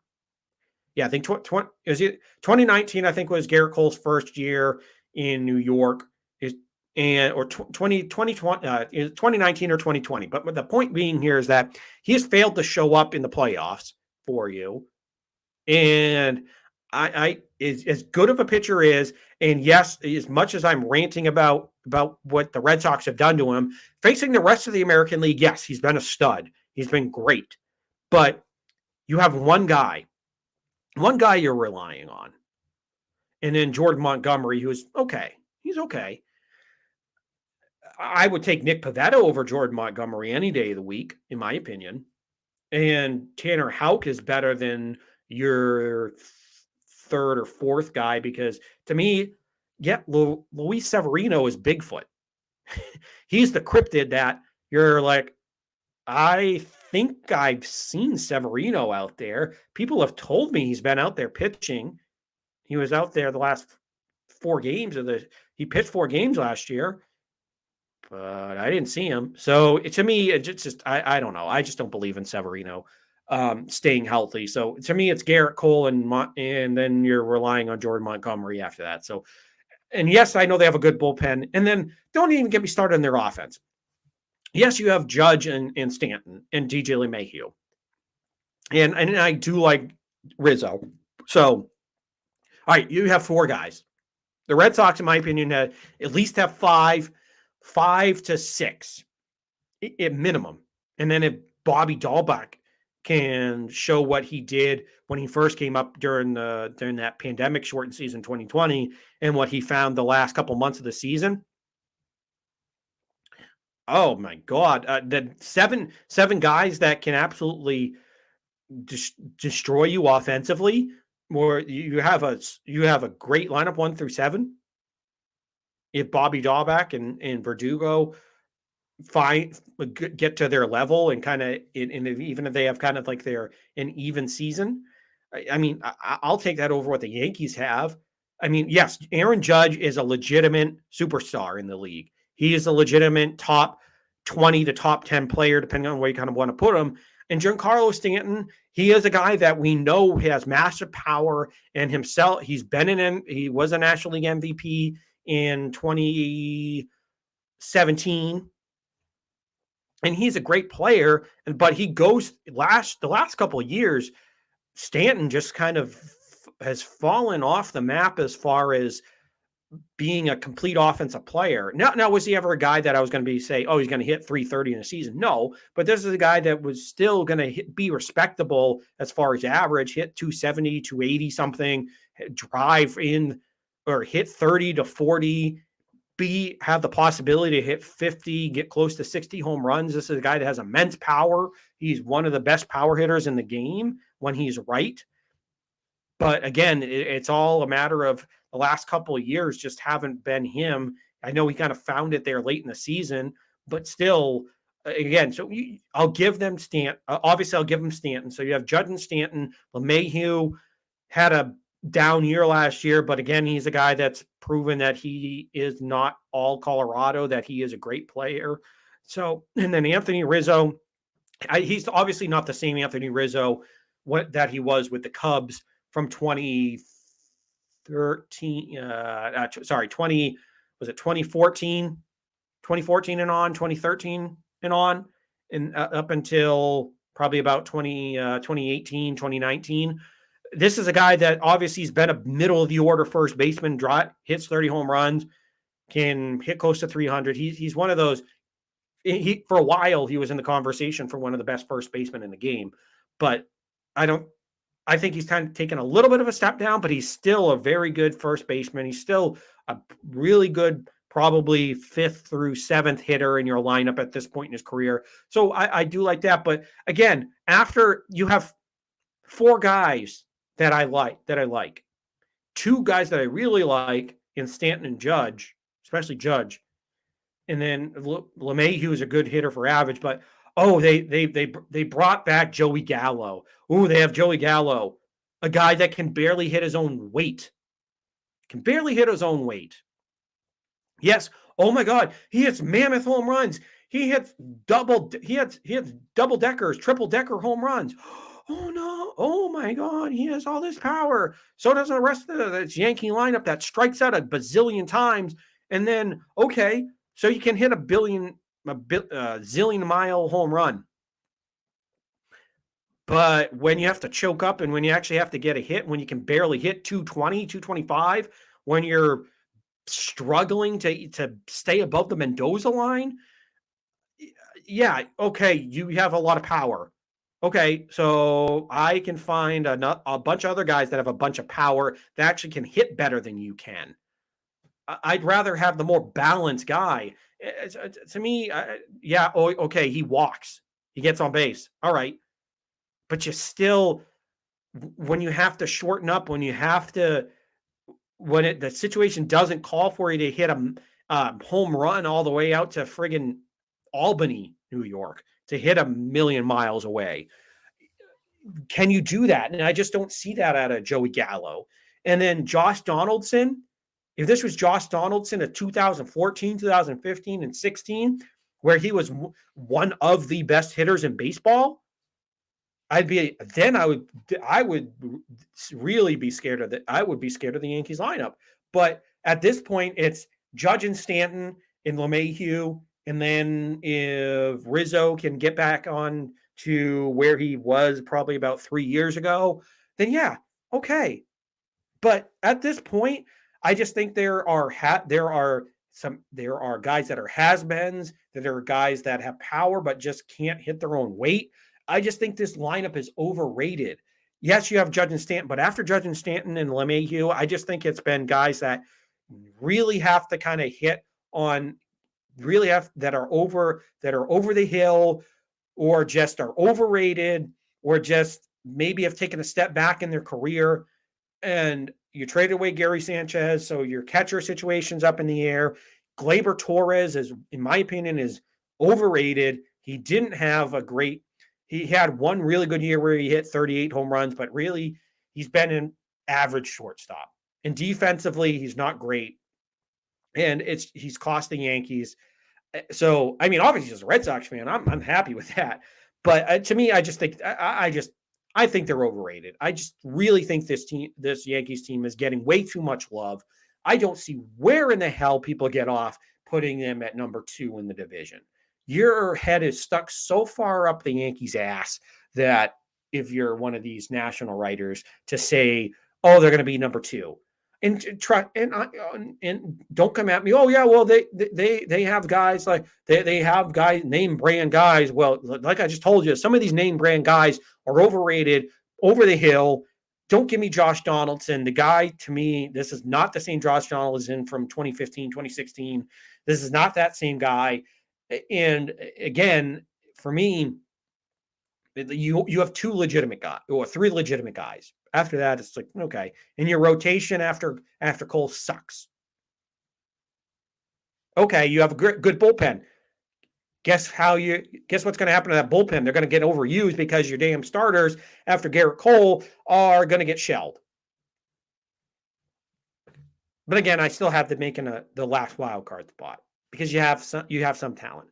So I'll give you a little bit of credit, but don't take that and run with it, Yankees fans. Don't get too excited.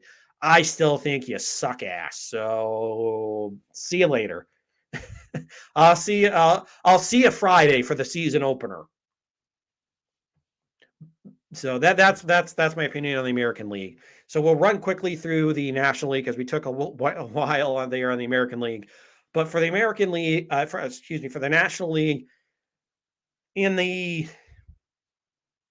East, I'm going to go with the Atlanta Braves. I mean, they won the title last year. They won the World Series. This is a team that just got that. Yes, they lost Freddie Freeman, who I don't think should have left. I think they should have done everything they could have done to keep their franchise icon.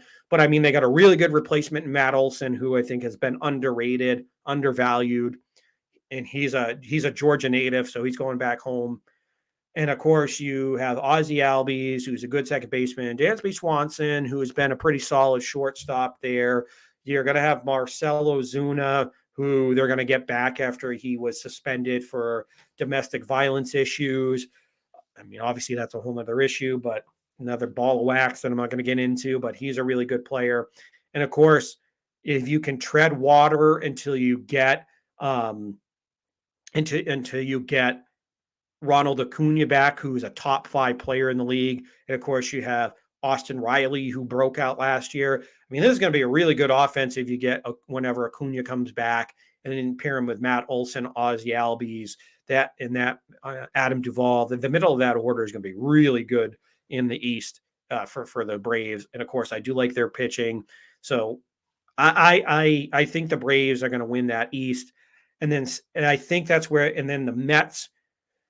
This is where it's difficult because I was prepared to take the Mets for second place in this division, but that's where the injury to Jacob deGrom is going to hurt them. Yes, I know that you still have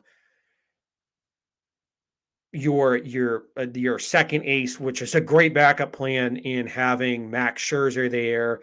And I know you went out and got Chris Bassett, and you have Carlos Carrasco there as well. But still, that's going to hurt them there in that rotation, and not having DeGrom for a while. I'm not sure when he's going to be due back, but this is where I'm going to put Philly in the second place.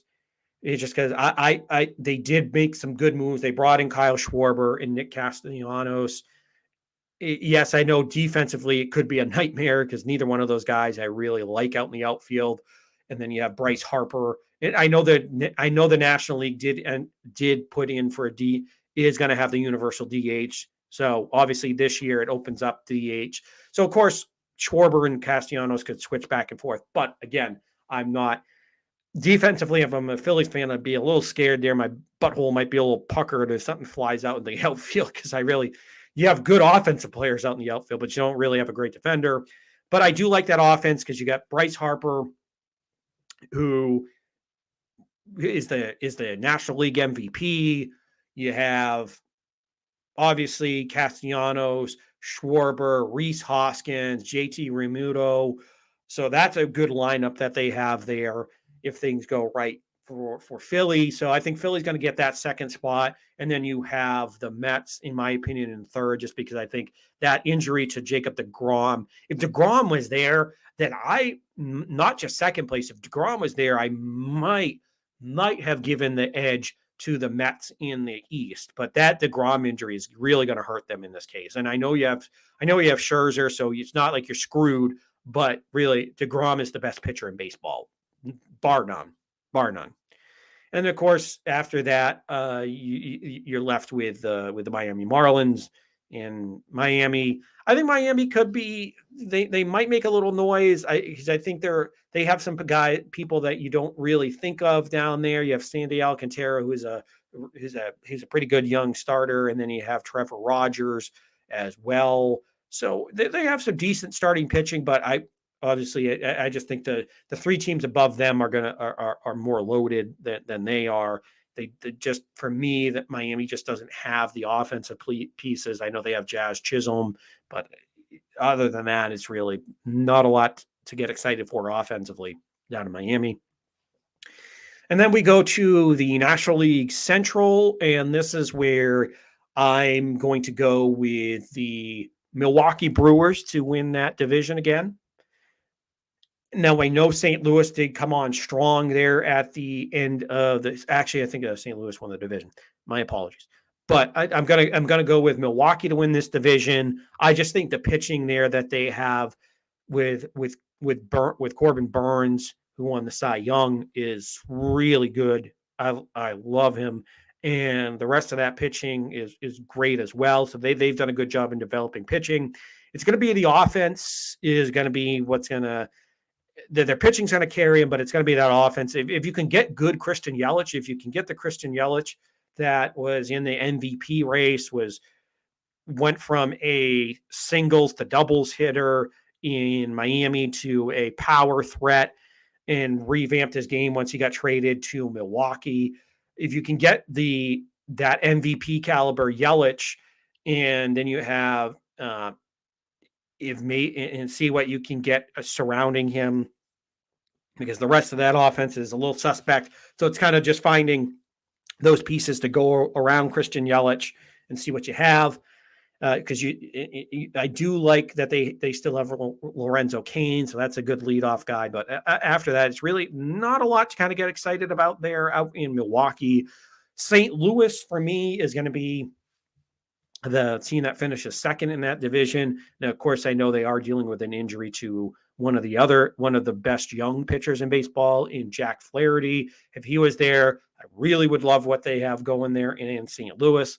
But I think they're going to finish second. They do have some good offensive pieces there. Obviously, you have Nolan Arenado, who's the centerpiece of that lineup. You have Paul Goldschmidt at first base. So Goldie might not be the same Goldie he was out in Arizona, but I do like what he's got going on there.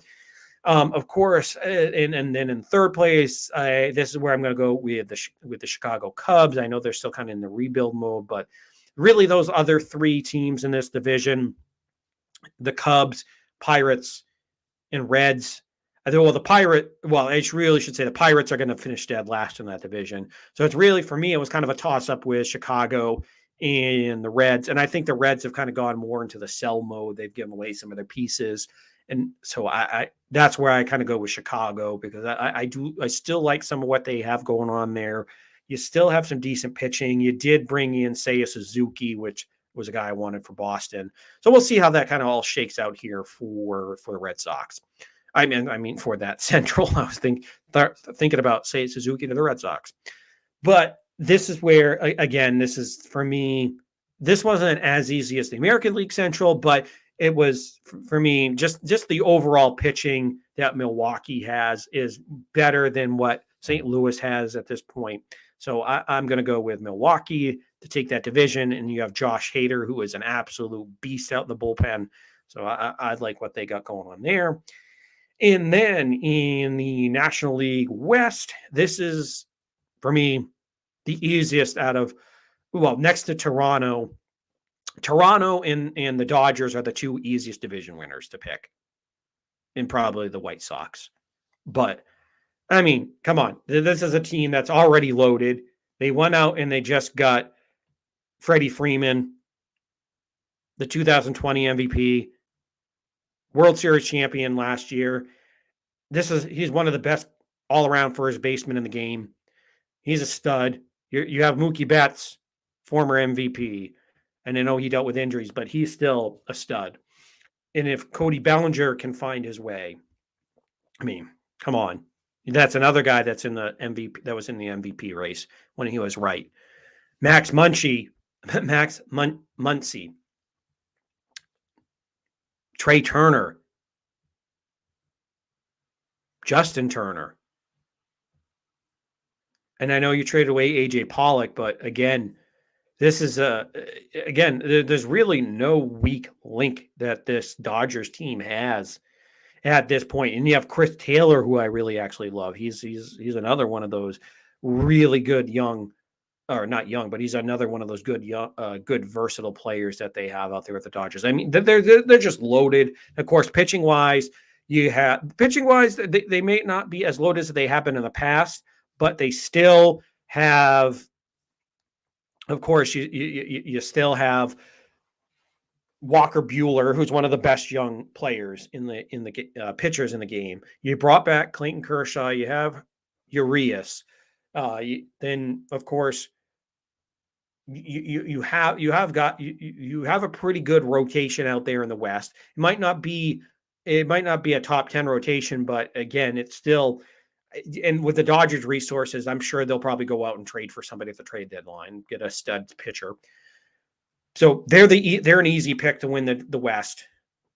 And then after that, the Giants, this was a little tough here, because again, last year out in the NL West, you had the Dodgers, you had the Giants, then you also had then you have the Rockies and the Diamondbacks out there in the NL West.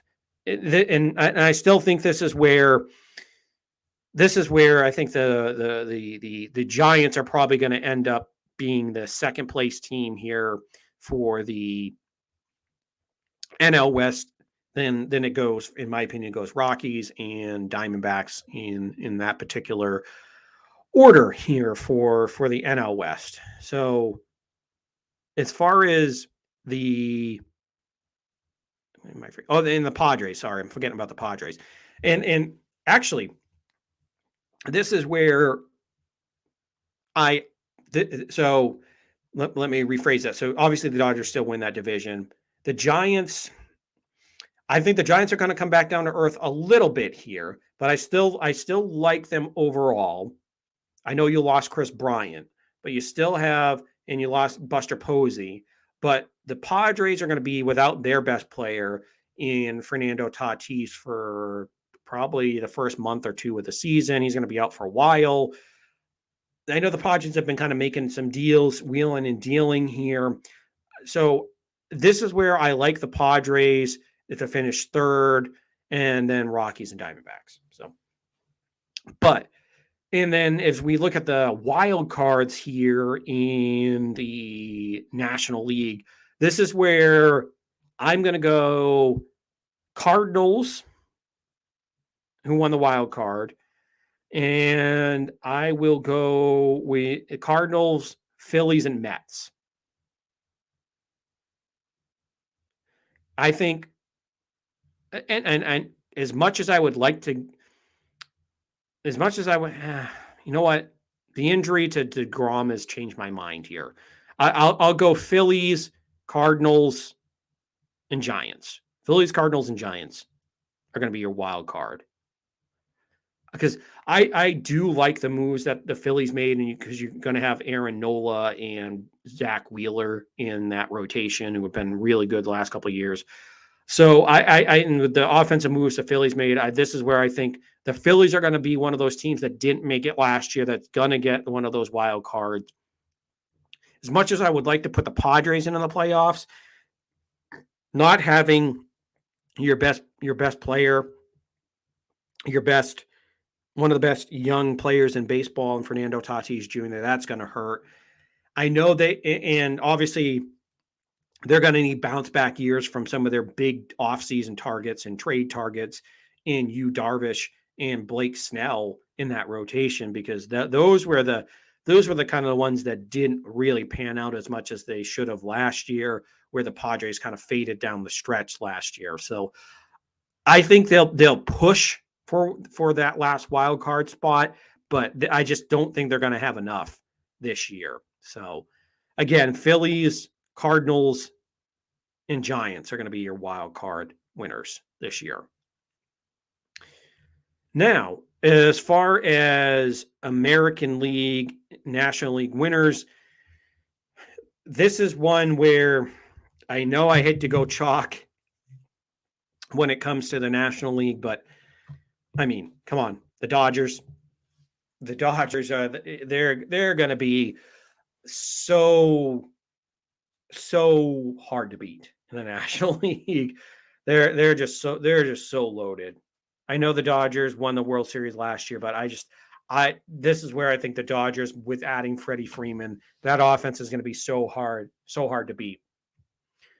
In the American League, and I hate to go chalk in this one as well. As much I debated all day going Red Sox over the Blue Jays in this one, but what settled it here for me, at least at this point, is the Blue Jays pitching staff. The Red Sox offense, because of that offense, I almost took them to win the American League. I almost did, but it's just the overall team that the Blue Jays put together there. To me, I think they're going to win the American League this year, and I will take the Dodgers winning the World Series over the Toronto Blue Jays. And watch this. It's probably going to be I don't know, probably watch this. It's probably going to be the Red Sox playing the Milwaukee Brewers. It's probably going to be something like that, or Red Sox, or a repeat of 2018 Red Sox and Dodgers. But the pick that I'm going with in the preseason here is going to be Dodgers, Blue Jays. I know it's chalk, but I just can't. I as much as I want to take the Red Sox to win, or the White Sox to kind of spice things up, I just that Blue Jays staff is probably the best in the American League. With all five, it's just going to be tough, in my opinion, for anybody to beat them in a 7-game series, unless obviously Boston goes and trades for Shane Bieber or a Luis Castillo, or they go out and they go out and they get that stud number one pitcher to pair with Chris Sale and Nathan Eovaldi. If that happens, then I'll be happier than a pig in shit in that case. So I really do like that. I mean that I can't not pull myself to do that in this case. Now, if we look at the award winners, starting off with the National League, on the National League side for the National League MVP, this one was tough. I wanted to go Juan Soto just because I love Juan Soto so much in this case, but I just think the Nationals are going to be mired in last place in that division, that it's going to be hard for me to, well, probably second to last place, behind either last place or second to last behind the Marlins. But in this case, this one is going to be a familiar name for a lot of you folks out there in Red Sox Nation. I think this is where Mookie Betts has a bounce back year, and Mookie Betts wins the National League MVP award, and going for the Cy Young award in the National League. This one was a little tougher here, because this one really gave me some problems. I am going to give this one to excuse me, drum roll please. This one goes to Corbin Burns. So Corbin Burns gets another Cy Young award here. I wanted to go Jacob deGrom in that staff, but of course the injury, and I almost went with Max Scherzer. But for me, Corbin Burns he's really turned into a bright young star out there.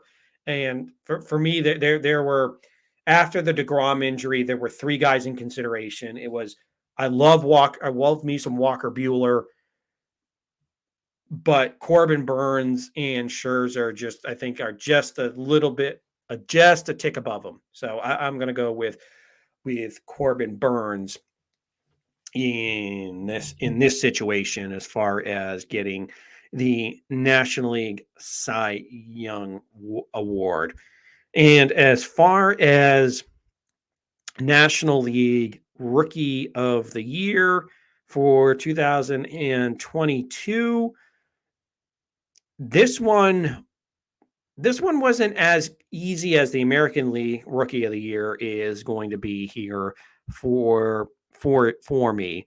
But for me, I am going to go with Seiya Suzuki out of the Chicago Cubs. Now, I know the favorite was O'Neal Cruz, the Pirates rookie, but in this case, this is where I know people want to argue that if you're coming over from Japan, you can't be the Rookie of the Year because you played in professional baseball and he's 27 years old.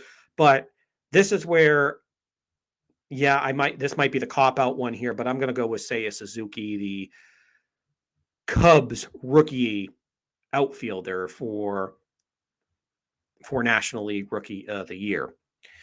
Now, going over to the American League, for the American League MVP award, I know a lot of the popular picks out there have been Vladimir Guerrero Jr., going back to back with Shohei Ohtani, or the old but tried and true standby and Mike Trout, who I know that sounds horrible calling the old tried and true standby, but I mean he's the gold standard in baseball. Mike Trout is the best player in baseball. I know Shohei Ohtani had the one of the best years we've seen in a long time between pitching and hitting, and you can make the case that he's the best player. But I mean, when Mike, you'd be splitting hairs between Trout and Ohtani. But again, I am going to go with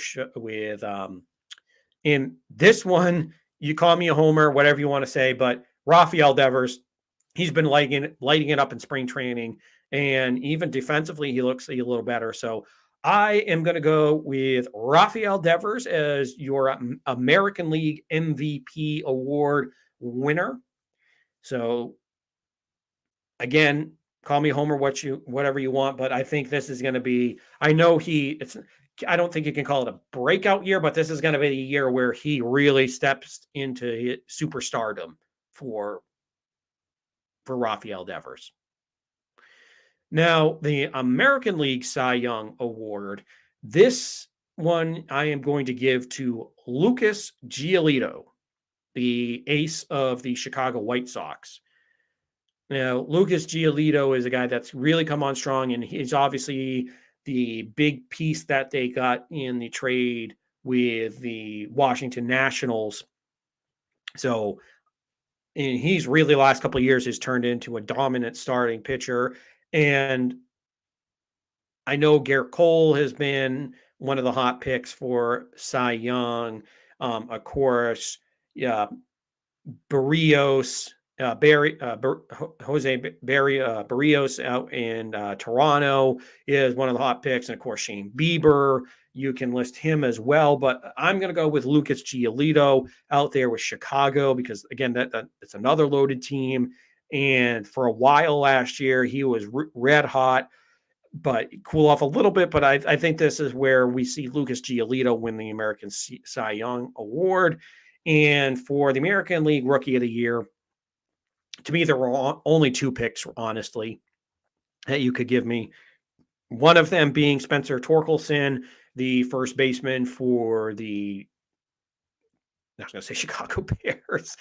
Man, for the Detroit Tigers. So you have Spencer Torkelson, the first baseman for the Tigers. But in my case, this was easy, though.